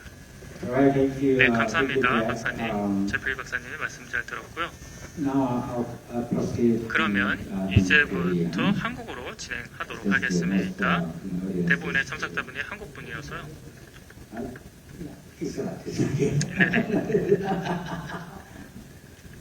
혹시 그 청중에 서 계신 분들 중에서 우리 제프리 쇼, 닥터 패트릭 크로니너님이 떠났지만 혹시 질문이 있으시면 질문 한번 받아보겠습니다. 예, 저 뒤쪽에 본인 소속을 밝혀주시고 질문은 최대한 간략하게 해주시면 감사하겠습니다. 네, 포스코에 근무하는 박충재라고 합니다. 제프리 시니어 펠로님이 자동차 부분에 25%라는 얘기를 하셨는데 그게 이제 번역에서 잘못된 건지 15%를 알고 있는데 그게 하나 중요한 이슈여서 궁금하고요. 두 번째는 두 번째 연사분이 인도가 중국 대비해서 관세가 높다는 말씀을 하셨는데 잘 아시다시피 중국은 펜타닐 관세 20% 그다음에 301조 25%도 있는데 이게 정말로 그게 더 높은 건지 저희가 알고 있기로는 인도는 농산물 개방 이슈로 협상 중이라고 알고 있는데 협상이 완료돼서 높은 관세를 받은 건지 궁금해서 질의드립니다. 네, 감사합니다. Jeff, can you answer both questions? 네, 답변 부탁드립니다. 두 가지 질문 다 해주실 수 있을까요?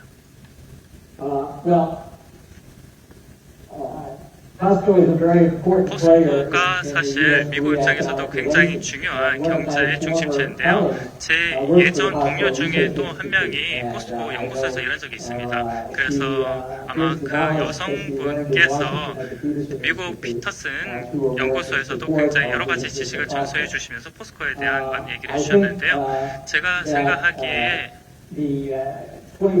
25%라는 관세가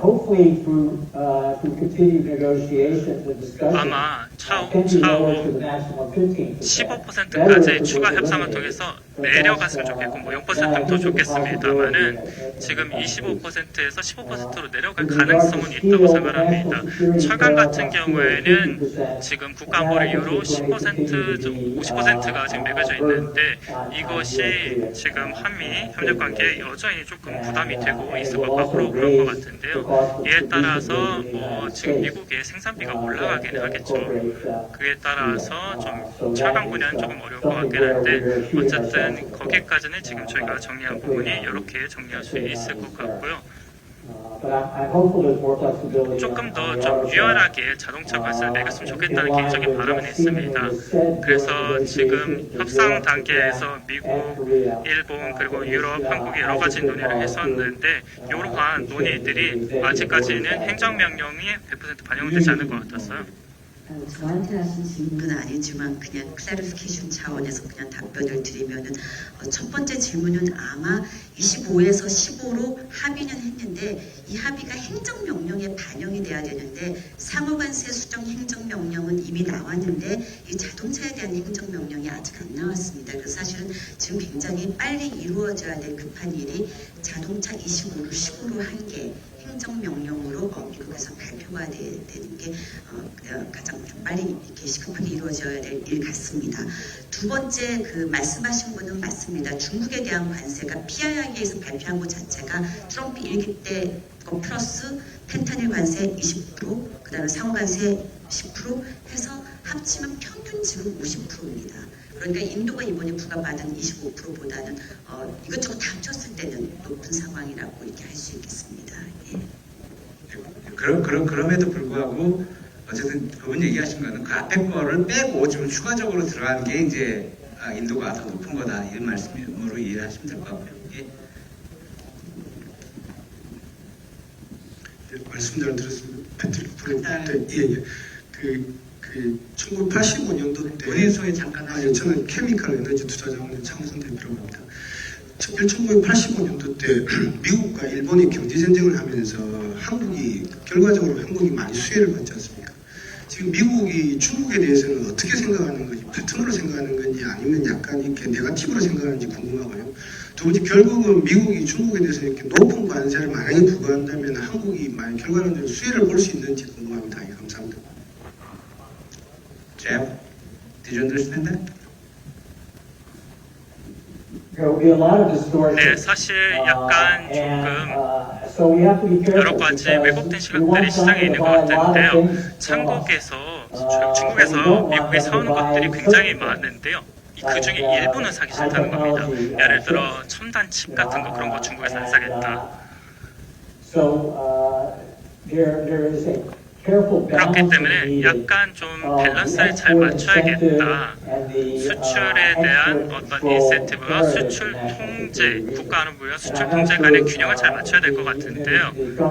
지금 트럼프 정부가 지금 그 밸런스를 잘 맞춰가고 있느냐, 아직까지는 현재 진행인 것 같습니다. 근데 어쨌든 정치 전체적인 분위기를 본다고 했을 때 중국에는 조금 덜 관세를 매겨야 된다는 그런 얘기가 나온 것 같은데, 어쨌든 중국과의 그런 상업적인 그런 관계가 미국 경제에 영향을 미치는 것은 안 된다라는 생각은 분명히 있는 것 같습니다. 네, 감사합니다. 1세션을 마치고 이제 2세션으로 넘어가겠습니다. 잘 아시는 것처럼 굉장히 어려운 여건 속에서 우리 정부가 비교적 짧은 시간 안에 합의를 이끌어내는 것에 대해서 상당히 이제 그 부분에 대해서 상당히 평가를 받고 있지만, 또 한편으로는 조금 아쉬운 부분도 있다는 또 평가도 있고요.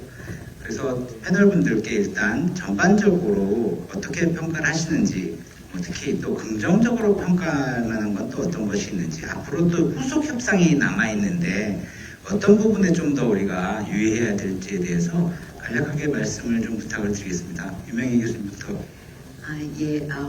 먼저 이렇게 이 자리에 초대해 주셔서 감사합니다. 지금 이제 어쨌든 저희가 어려운 여건 하에서 선방하였다, 이제 이런 게 전반적인 평가인 것 같습니다.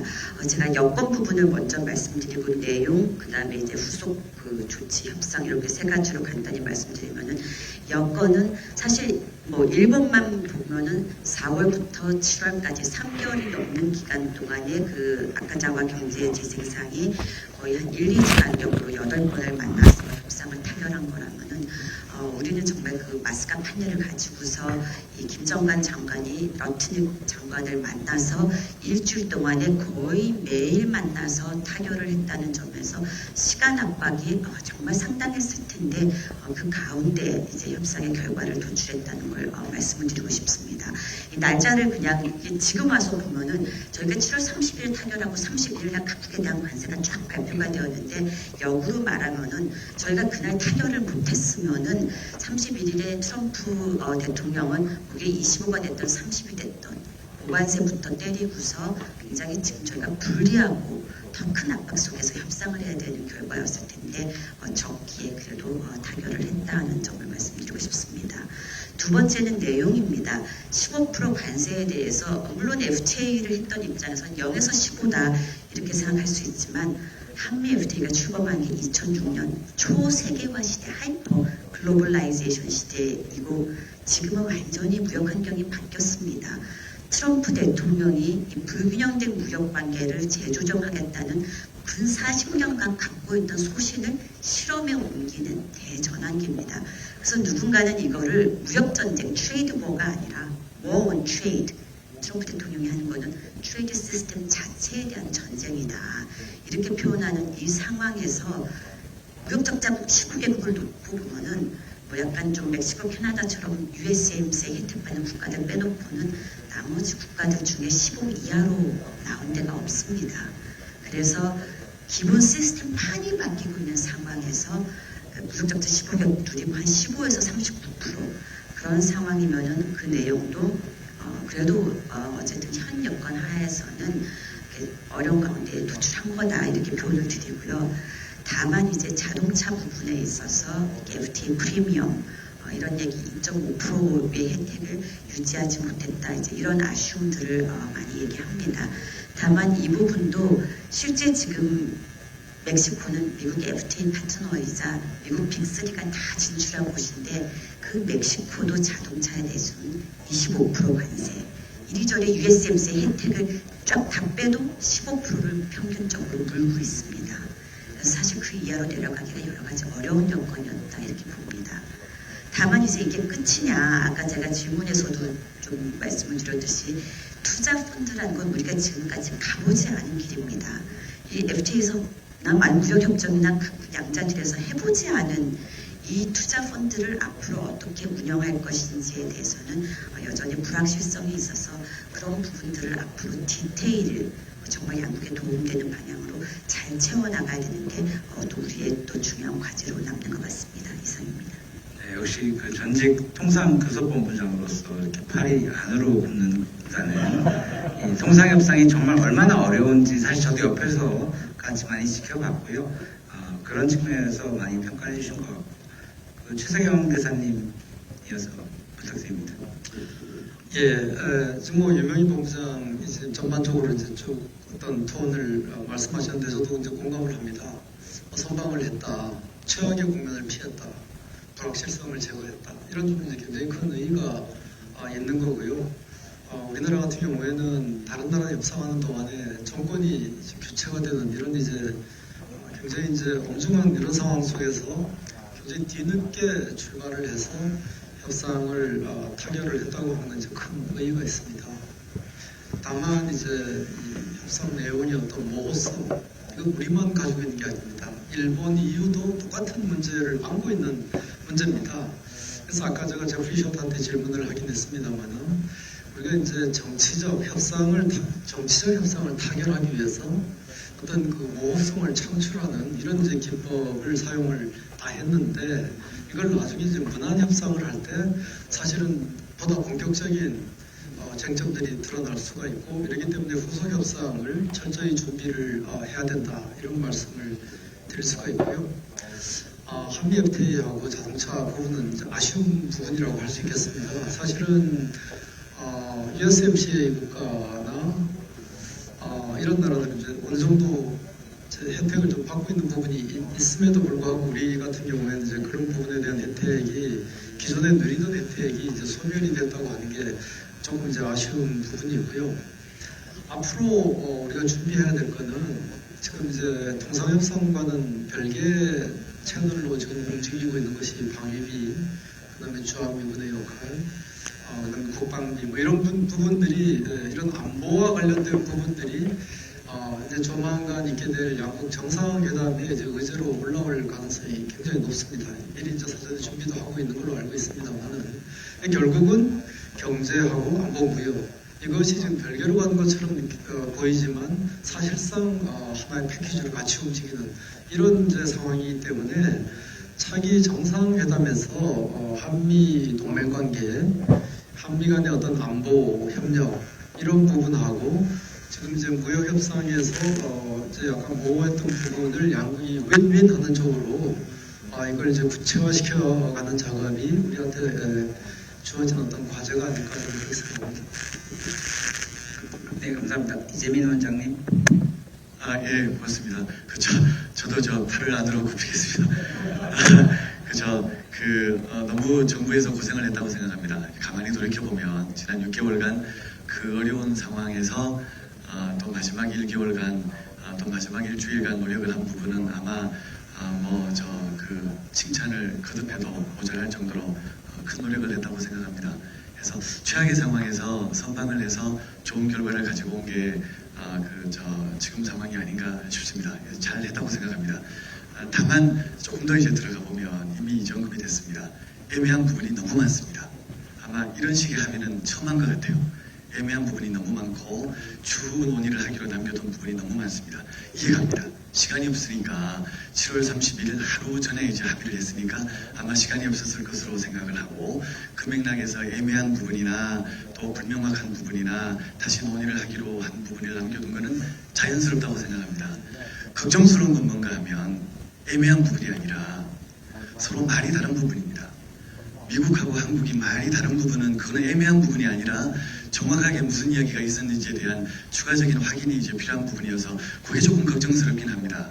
저는 이제 그동안에 미국 정부가 일본하고 합의한 이후 발표한 내용, EU하고 합의한 내용을 발표를 하고 나와서 들어보면 이제 명확하지는 않지만 시간이 지나고 봤더니 일본이나 EU 생각이 발표가 맞았다는 생각을 보도를 볼 때 아마 이제 한국하고 미국하고 합의 내용도 제가 볼 때는 우리 정부 발표 내용이 정확하다고 생각을 합니다. 그런데 여전히 그 서로 입장이 다른 부분은 좀 더 이제 우리가 구체적으로 명확한 작업이 필요하고 우리가 놀라지 않도록 사전에 구체적으로 정리 작업이 필요하리라고 생각을 하고 정상회담 전까지 잘 마무리할 것으로 생각을 합니다. 그래서 전체적으로 잘 끝났다고 생각을 하고요. 그 한미 FTA가 13년 만에 이렇게 사실상 무력화된 것은 너무 이제 안타깝다고 생각합니다. 근데 가만히 보면 지난 13년이 2012년부터 2025년까지 지난 한미 FTA가 발효한 게 2012년 3월이니까요. 12년부터 지금 25년까지 13년밖에 안 지났지만 사실 가만히 보면 지난 13년간의 일이 거의 지난 130년의 변화에 맞먹을 정도의 큰 변화여서 안타깝지만 돌이킬 수 없는 수순으로 간 게 아닌가 하는 생각이기도 합니다. 오늘 아침 그저께 신문 보도를 봤더니 지금 미국의 관세 수준이 1900년대 초반 2차 대전 직전에 1900년대 초반에 그 관세 수준으로 복귀했다는 얘기를 들어서 정말 이게 거의 100년 전으로 되돌아간 상황이어서 한미 FTA가 이걸 견뎌내기에는 여러 가지로 어려움이 있지 않았을까 생각을 합니다. 아까 유명희 본부장님도 조세경 대사님 말씀하신 것처럼 새롭게 나온 게 투자 문제인데요. 우리가 잘해야 될 것 같고 여러 가지 전략이 필요하다고 생각합니다. 투자가 사실은 워낙 광범위한 개념이어서요. 이게 뭐가 투자에 해당하는지 자체가 복잡하고 그 자체가 아주 포괄적인 개념이어서 사실은 투자 분쟁이 자꾸 그동안에 많은 논란을 일으킨 이유도 투자라는 개념 자체가 복잡하고 광범위해서 그렇습니다. 그러니까 이거를 사실은 그 개념으로 보면 얼마나 한국 정부가 미국하고 협력하는지가 우리가 어떻게 판단하느냐에 따라서 또 미국과 어떻게 합의하느냐에 따라서 광범위하게 투자로 잡힐 수가 있는 상황입니다. 그래서 그런 부분들을 이제 앞으로 잘 구체화 과정에서 정리를 해서 어디까지 어떻게 투자로 확인을 할지, 어떤 식으로 투자를 할지, 어떤 식으로 운용을 할지 등등에 대해서 구체화 작업이 앞으로 이제 있어야 될 것 같고, 그게 이번 합의의 성과를 구체화시키는 가장 큰 지금 그 다음 수순이 아닌가 생각을 했습니다. 그래서 지금부터 잘 협상을 또 논의를 진행을 해야 되지 않을까 싶고요. 이제 제 생각에는 8월 1일까지는 우리가 수세에 몰렸는데요. 이제는 지나간 것 같습니다. 조금 더 여유를 갖고 좀 더 이제 차분하게 서두르지 말고 요 구체적인 논의를 하면 좋을 듯 합니다. 미국이 여러 국가들한테 관세 부과 이후에 관세 부과 조치 정리 이후에 모니터링을 철저히 하겠다, 살펴보겠다. 혹시 제대로 이행이 안 되면 관세 부과 조치를 다시 하겠다는 얘기를 했습니다. 근데 사실은 가만히 보면 이미 관세 부과 조치의 동력은 상당 부분 이제는 상실된 부분이 크고, 미국은 이미 상당히 빅토리 랩을 했고 여러 가지 성과를 홍보를 했고, 이제 구체화 작업에서는 조금 더 우리가 천천히 우리 의도대로 계획대로 미국과 차분히 이제 협력을 할 만한, 논의를 할 만한 준비가 됐기 때문에 이제는 8월 1일까지 또는 7월 30일까지 우리가 이제 쫓기듯이 이렇게 어쩔 수 없이 했던 부분과는 상황이 많이 달라져서 우리가 간자루를 쥐었다고 하기는 힘들지만 조금 더 이제 유리한 환경에서 논의를 할 수 있지 않을까 이제 생각을 했고, 이제 전반전이 끝났으니까 쉬는 시간에 계획을 잘 짜서 후반전에는 추가 실점을 막고 역전골을 넣어보면 좋겠습니다. 이상입니다. 네, 세 분 평가 되게 잘 들었습니다. 감사합니다. 한미 FTA 같은 경우는 사실 제 프리쇼트 얘기를 했지만 본인 기대보다 훨씬 더 큰 성과를 가져왔다는 얘기를 했고요. 사실 저도 한미 FTA 비준 작업을 하는데 하기로 했는데, 그때 당시에 느꼈던 것들 중에 하나가 이 한미 FTA가 사실 한국에는 관세 물론 효과도 있지만 한국의 어떤 경제 시스템 전반에 대한 그런 업그레이드 그런 용도도 있었고, 그걸 통해서 우리가 시스템을 선진화시키는 부분, 그걸 통해서 한국이 선진국으로 이렇게 발돋움할 수 있는데 굉장히 중요한 역할을 했다라고 생각을 하고요. 지금 당장은 안 그래 보이지만 여전히 대한민국은 한미 FTA 보유 국가입니다. 그리고 한미 FTA를 좀 더 활용할 수 있을 만한 방안들도 있고요. 예를 들면 한미 FTA에는 공동위원회 같은 것들이 있어서 다른 나라들이 갖지 못한 그런 채널을, 우리가 소통 채널을 갖고 있다. 그걸 좀 더 활용할 방안을 생각해 볼 수 있다. 이런 생각을 하고 있고요. 우리 패널 분들께서 말씀을 하셨지만 사실 지금 애매모호한 부분들이 많이 있는데, 향후에 이런 우리가 이제 3,500억 달러 대비 투자 펀드 조성한다든가, 그다음에 투자를 한다든가 한 것에 대해서 이 후속적으로 이게 제대로 이행이 안 됐다고 미국이 느꼈을 때 미국이 어떻게 나올지, 한국은 어떻게 좀 대응해야 될지. 그다음에 그 바이든 시절에 IRA 있을 때하고는 또 상황이 많이 다르다는 점에서 사실 산업부 장관도 이 협상을 하면서 뼈저리게 느낀 게 우리나라의 산업 경쟁력을 좀 더 높여야 되겠다는 걸 느꼈다고 합니다. 그래서 이제 이런 걸 좀 어떻게 우리가 보완해야 될지에 대한 말씀을 부탁드리고요. 시간이 많지 않기 때문에 거기에 대한 것들에 추가적으로 우리 유명희 교수님께서는 사실 통상교섭본부장으로서 또 트럼프 일기 때 그 한미 FTA 재협상도 이끄시고 했는데 아까 그 제프리 숏이 뭐 TPP 얘기를 했었습니다. 그래서 CPTPP 가입이라든가 이런 부분에 대해서 한국의 어떤 그 정부에 조언을 주시면 좋을 것 같고요.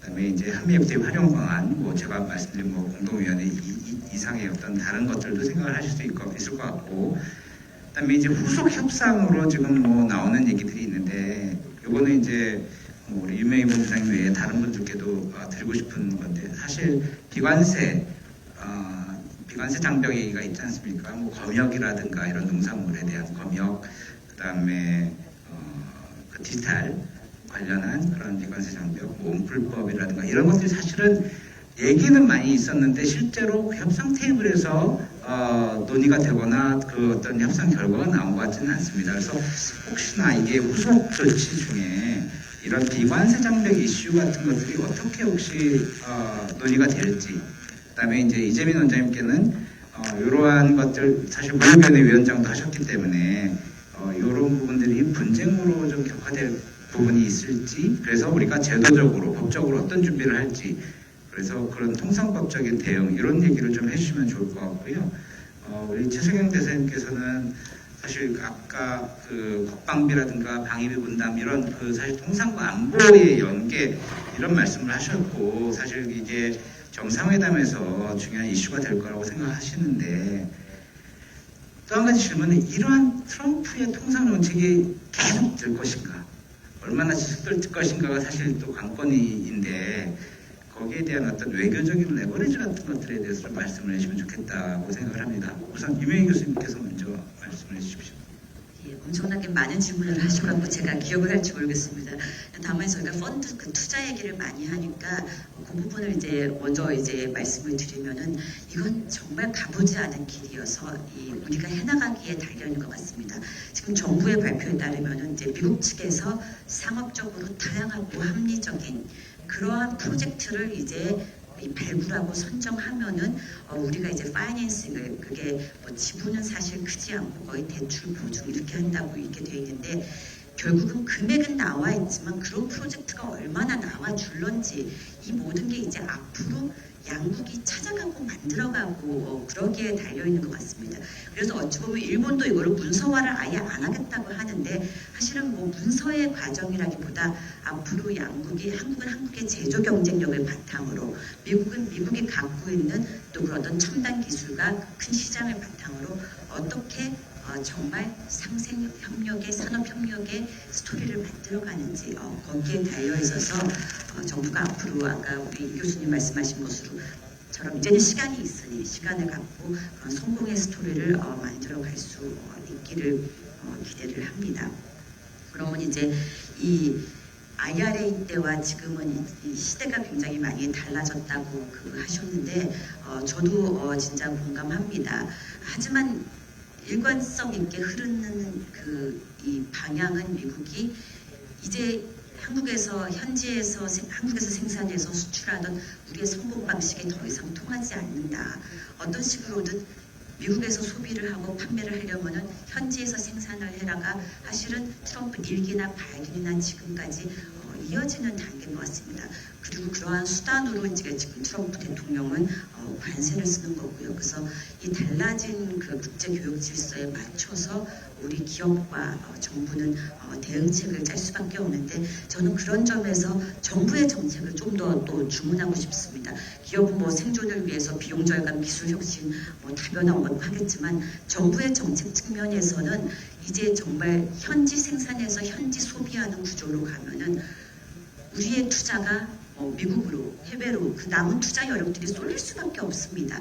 그러면은 산업 공동화 우려도 제기되고 있는데, 지금 이번에 조선업이 큰 역할을 할 수 있었던 게 우리에게 카드가 있었기 때문인데 이런 카드가 조선업 한 장이 아니라 여러 장이 나와야 앞으로 어떠한 무역 환경에도 흔들리지 않게 우리를 지킬 수 있습니다.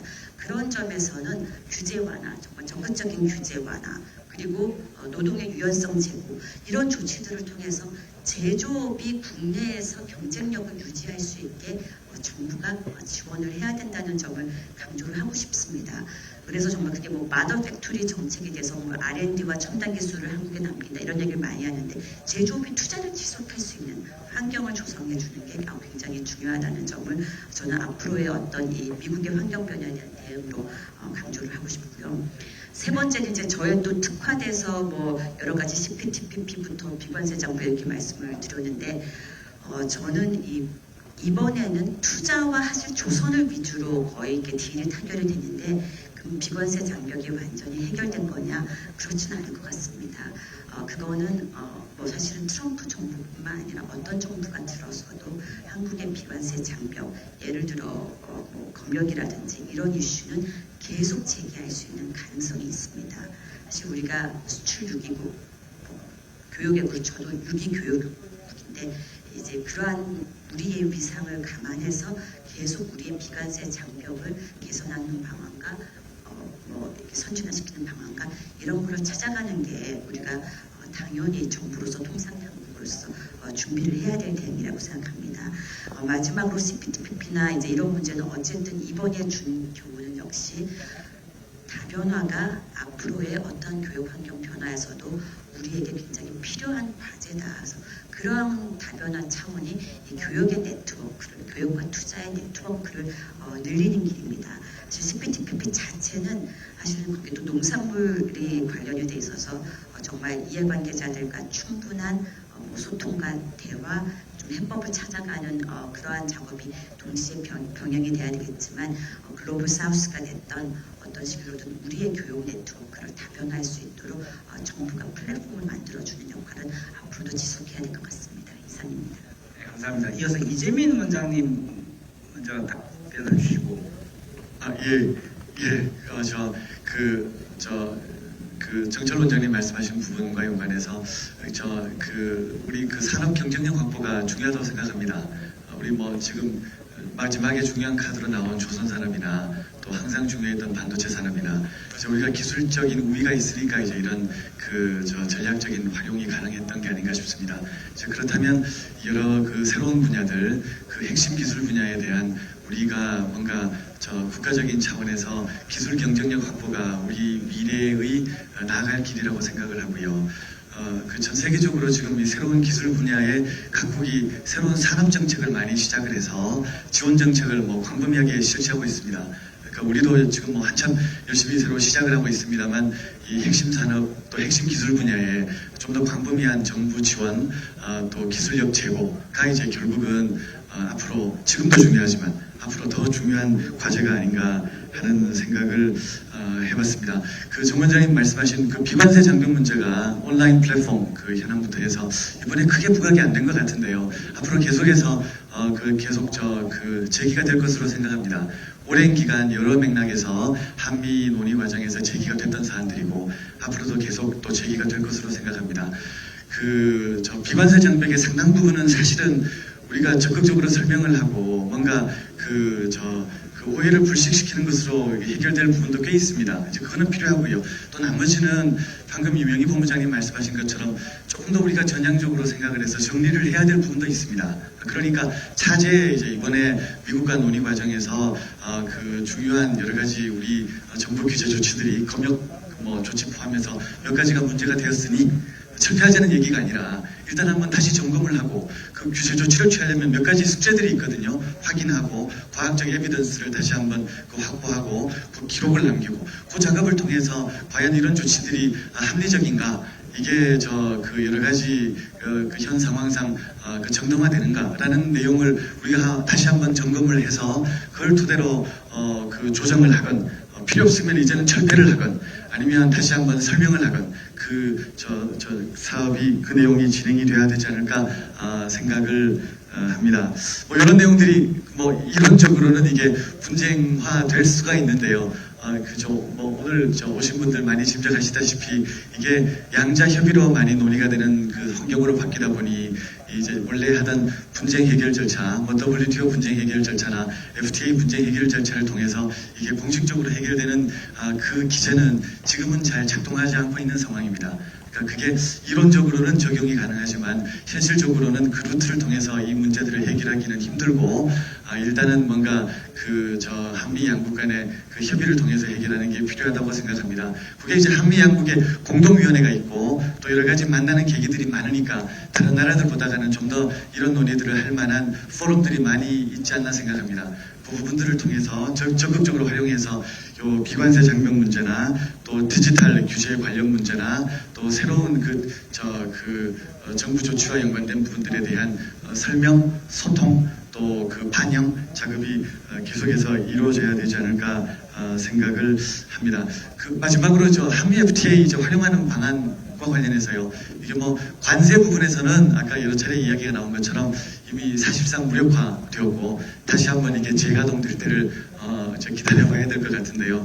하나 이제 생각해 볼 수 있는 부분은 다른 관세 부분을 뺀 다른 부분은 여전히 이제 작동을 하고 있는 상황입니다. 이제 그러니까 만약에 우리가 미국에 대규모 투자를 한다면 투자자의 보호에 관한 내용이 그래도 한미 FTA가 그 당시에 여러 논의 덕택에 굉장히 업그레이드된 조항들이 많이 들어가 있습니다. 그래서 이게 미국이나 일본이나 EU는 갖고 있지 않는 내용들이니까 요 한미 FTA에 있는 투자자 보호 관련 또 투자 이슈 규제 관련 11장 투자 챕터의 내용들을 조금 더 이제 우리가 활용할 수 있는 계기가 오지 않을까 생각을 하고 그렇다면 이게 이제 굳이 우리가 한미 FTA의 효용성을 지금 단계에서 생각을 한다면 그런 식의 그 투자자 보호의 하나의 그 메커니즘으로 조금 이제 활용해 보는 방안도 생각해 볼 수 있지 않을까 하는 생각을 한번 해봤습니다. 여러 가지로 힘들겠지만 좋은 또 그 반전의 계기를 만들어 볼 수 있지 않을까 생각합니다. 고맙습니다. 네, 감사합니다. 추세현 대표님.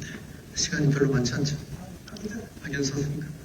그러면 제가 마지막 질문 저한테 한 거 말고 저도 이제 한 말씀 우리가 준비해야 될 것 중에 이번에 이제 미국이 최종적으로 8월 1일 날 상호관세 각국의 상호관세율을 최종적으로 결정해서 발표를 하면서 한 행정명령 내용에 보면 원산지 단속하는 규정이 들어가 있습니다. 이 트랜스시펀트를 위반을 했을 경우에 원산지를 위반했을 경우에 40% 추가 관세를 부과를 하고 거기에다가 또 추가로 벌금을 부과한다. 이런 이제 내용이 들어있기 때문에 지금 트럼프 대통령이 들어와서 하는 이 양자간 관세 협상 결과가 글로벌 서플라이 체인의 그 시스템을 근본적으로 이제 바꾸게 되는 그런 상황이 되기 때문에 이게 무역하는 업체들 입장에서는 이게 원산지를 얼만큼 충실하게 이걸 검토를 해야 되는지에 대한 어떤 경각심을 좀 가져야 될 필요가 있다고 봅니다.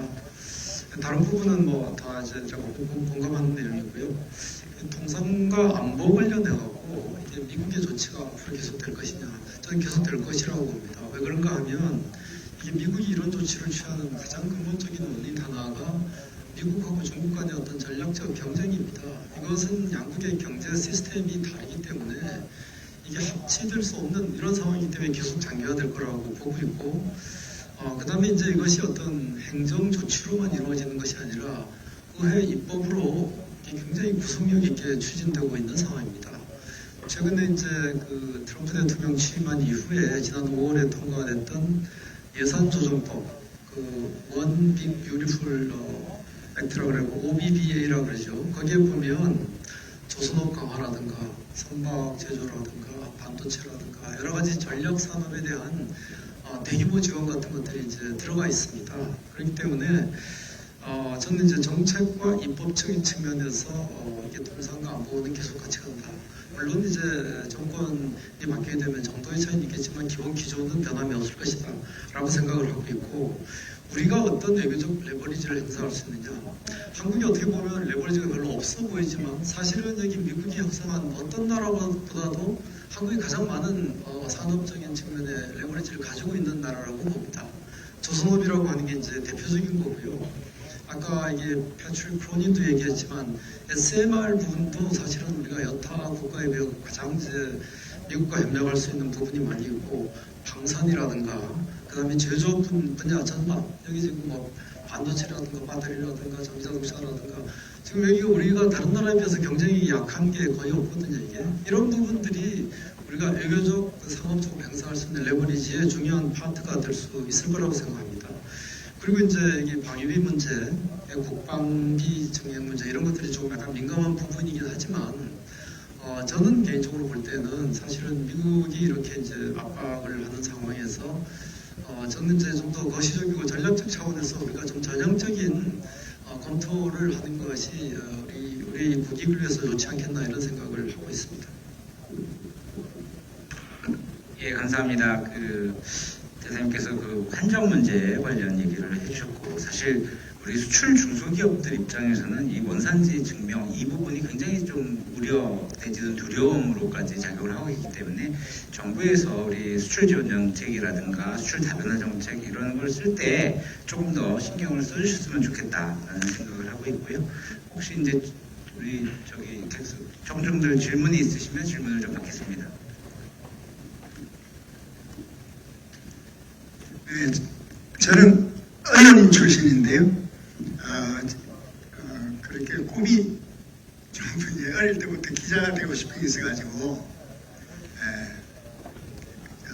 무역회사에 한 2년 다니다가 옮겼습니다. 무역회사는 LG 상사에서 가죽 장갑하고 또 다른 스포츠 용품도 하고 이렇게 했습니다.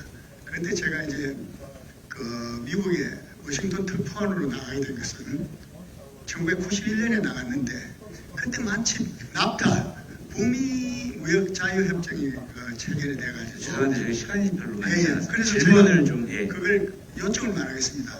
그때는 납타가 해가지고 제가 아주 기대를 걸고 미국 여론에다 물었고 그 다음에 또 한미 FTA 할 때는 제가 노무현 정권 때 말기에 가까워서 체결이 돼가지고 아주 좋아서 제가 그 측근한테도 건의를 했습니다. 이렇게 좋은 것을 한 기회에 노무현 대통령이 중간에 탄핵도 당할 뻔한 그 위기도 극복했으니까 질문을 좀 해주세요. 잠깐만 지금 여야 간에 그런 정치적으로 하나의 레버리지로 사용해달라고 건의를 했는데 그 단가입니다. 그 임기를 앞뒀을 때 그 야당 자기 상대방도 초대해가지고 점심이라도 아니면 오찬 아니면 디너도 좋죠. 그렇게라도 해가지고 하라는데 그런 게 전혀 안 했는데 내가 이번에 FTA 이게 완전히 그냥 북미하고 이게 다 무너지니까 제가 오늘 이제 선생님들 말씀을 들으니까 우리가 이제 정치가 논의되는 장하고 학계 그 다음에 마침 제네바 무역대표 대사님까지도 오셨으니까 이게 긴밀하게 되는 그런 환경을 조성하는데 타산지석이 되지 않을까 싶습니다. 네, 감사합니다. 네, 혹시 질문이 있으시면 한 개 정도 더 받으려고 하는데요. 네, 없으시면 지금 말씀하신 거에 대해서 말하셔도 좋고 지금 글로벌 통상이 굉장히 급변하고 있는 가운데서 사실 우리 기업들이 굉장히 어려운 그런 여건에 있습니다. 그래서 기업들이 이러한 환경에서도 흔들림 없이 대응할 수 있을 만한 그런 방안, 그러니까 가장 유념해야 될 거 한 가지 정도씩만 하면서 맺은 말을 해주시면 좋을 것 같고요. 우리 이재민 원장님부터 먼저 시작을 해서 하겠습니다. 예, 고맙습니다, 원장님. 그 마지막 말씀하신 선생님 말씀이 중요하다고 생각을 하고요. 민관협력을 우리가 잘하고 있지만 이제는 조금 더 새로운 차원의 민관협력이 필요한 시기가 와서 그걸 잘해야 앞으로 우리가 새로운 그 계기를 잡을 수 있지 않을까, 마련할 수 있지 않을까 하는 생각이었습니다. 그래서 민관협력의 그 새로운 전개가 이제 중요하다고 생각을 했습니다. 제가 볼 때 지금 환경은 이제 굳이 이름을 붙이자면 포스트 WTO, 포스트 FTA 시대가 이제 시작이 된 게 아닌가 생각을 했습니다. 그동안에는 계속 이게 보호무역주의다, 일방주의다라고 우리가 비판만 했는데 사실은 그 비판 자체가 전부 WTO, FTA 틀 내에서의 비판이었는데요. 드디어 지난 한 6개월의 상황을 보면 이게 단순히 보호무역주의가 횡행한다라고 보기는 힘든 새로운 체제의 도입이 시작이 된 게 아닌가 생각을 했습니다. 그래서 포스트 WTO, 포스트 FTA 체제가 시작이 된다면 이제 어떻게 우리가 이 새로운 룰 세팅을 또 새로운 그 고액 정리 작업을 어떻게 이끌어갈지를 정부 차원에서도 고민을 하고 또 기업 차원에서도 이제 FTA가 이렇게 무너지기 시작하면 과연 다른 FTA는 그럼 괜찮은 건가? 그 다음 우리는 어떻게 해야 될 것인가를 이제 향후 10년, 20년을 내다보면서 계획을 짜야 되는 시점이 오지 않은가 생각을 했습니다. 그래서 이제 조금 더 전략적으로 기업 차원에서도 투자나 또 그 사업 다변화나 이런 부분에 새로운 고려가 필요하지 않을까 생각을 했고요. 또 정부 차원에서도 WTO, FTA에 넘어서서 WTO, FTA의 그 체제를 넘어선 새로운 시각과 준비가 이제는 본격화돼야 되는 게 아닌가 하는 생각을 했습니다. 고맙습니다. 네, 감사합니다. 예, 지금 그 다자간 그 무역 체제가 이제 무너지고 양자간 협정도 지금 이제 기능을 제대로 못하는 이런 상황에 들어서고 지금 힘에 그러니까 국제관계가 이제 본연의 힘에 의한 어떤 지배 체제로 지금 복귀화되는 이런 상황이기 때문에 각 나라들이 지금 국제 규범에 따른 어떤 이런 구속을 안 받고 자기 자국 산업의 경쟁력 강화를 해갖고 어마어마한 그 보조금을 지급하거나 여러 가지 정책적 지원을 하고 있기 때문에 우리나라도 지금 변화된 상황에 맞춰갖고 기업들의 국제 경쟁력 강화를 해갖고 굉장히 포괄적인 어떤 지원을 한번 고려를 할 필요가 있다고 보고요. 또 하나는 경제 안보라고 하는 측면에서 정책과 입법을 좀 더 포괄적으로 한번 재검토할 필요가 있다라고 생각을 합니다. 예를 들어갖고 미국 같은 경우에 외국인 투자가 있을 때 거기 국가안보심사를 하는 규정이 굉장히 강화가 되고 수출 통제가 강화가 되고 있는데 우리나라에도 이제 법은 있습니다만은 여기 외국인 투자가 적대적 투자로 이루어지는 경우가 굉장히 이제 적지 않거든요. 이게 이런 부분에 대한 어떤 안전장치 같은 걸 마련을 하고 그다음에 우리 기술이 대외적으로 유출되는 걸 방지할 수 있는 이런 입법이나 정책 같은 것들이 좀 더 포괄적으로 마련됐으면 하는 예, 앞에서 두 분 하신 말씀과 비슷합니다. 아까 우리 이 교수님께서 말씀하셨듯이 지금의 이제 미국이 관세율을 현 시점에서 딱 계산했을 때가 18.3%인데 1934년 이후 가장 높습니다. 다시 말씀드려서 이 중에서 아마 1934년 이전에 태어나신 분이 거의 많지 않다고 생각했을 때 살아생전 경험하지 못한 고관세입니다. 근데 이제 올해 7월까지 걷어들인 미국의 관세 수입이 1,520억 불로 작년에 2배입니다. 그리고 이제 10년간 걷어들일 게 2조 불로 예측을 하는데 이 재정적자 심한 나라에서 2조 불의 세원을 다음에 어느 대통령이 들어서도 한꺼번에 없애면서 다른 데서 대체문을 찾기가 쉽지 않은 것 같습니다. 결국은 살아생전 경험하지 못한 고관세 시대가 상당 기간 갈 수 있다. 그럼 정말 우리 기업들 상장기업 영업이익률 평균 8%입니다. 10몇 프로의 고관세 시대를 견디기 위해서는 비용 절감, 다변화는 당연하고 역시 중요한 거는 기술 경쟁력. 대체 불가능한 상품을 만드는 게 앞으로 이 고관세 시대의 무역 환경 변화에 흔들리지 않은 경쟁력을 갖추는 일이라고 생각하고요. 그게 말이 쉽지 실제는 굉장히 어렵습니다. 그러기 위해서는 아까 최 대사님 말씀하신 것처럼 정말 비상의 시기이고 각국이 경쟁적으로 지원 정책을 보조금 정책을 실시하는 시대여서 정부도 기업에 대한 중소기업, 대기업을 다 포함해서 우리가 그런 경쟁력을 유지할 수 있게 기업에 대한 정말 비상한 지원을 해야 되는 시기라고 생각합니다. 이상입니다. 네, 감사합니다. 그동안 우리가 패러다임의 전환이라는 얘기를 많이 했는데요. 정말 우리가 기업들이나 우리가 체감하는 패러다임 전환이라는 게 정말 지금 우리 앞에 와 있는 것 같습니다. 저희가 오늘 이 좌담회를 준비하면서 했던 그 타이틀을 진화하는 한미 경제동맹이라고 했고 관세를 넘어 기술 및 산업협력으로 하라고 한 거는 다 이유가 있는 겁니다. 사실 어느 정도는 이게 한미경제동맹이 퇴보하지 않고 진화하는 방향으로 갔으면 하는 소망을 담은 것도 있고요. 민관 협력이 중요하다는 점 이런 것들도 생각할 수 있습니다. 일각에서는 이번 협상이 결과가 사실은 큰 수술을 하나 끝낸 거다라고 하고 앞으로 이 회복이라든가 재활이라든가 여전히 많은 일들이 남아있다. 그럼에도 불구하고 일단 수술이 잘못되진 않았고 어느 정도는 잘 됐다고 볼 수 있는 것 같고요. 이 오늘 토론 통해서 이번 그 통상협상 결과가 우리 경제에 미칠 영향에 대해서 굉장히 심도 있게 논의할 수 있었고 정말 바쁘신 중에 어디서도 듣기 힘든 그러한 귀중한 의견을 내주신 패널분들께 다시 한번 큰 박수 좀 부탁드리겠습니다. 오늘 논의를 통해서 한미 경제동맹이 더욱 진화할 수 있기를 기대하면서 그런 그 시작점이 되었기를 바라면서 좌담회 마치겠습니다. 감사합니다. 네, 감사합니다. 다시 한번 바쁘신 와중에도 패널 토론에 참여해주신 전문가 패널들께 큰 박수 부탁드리겠습니다.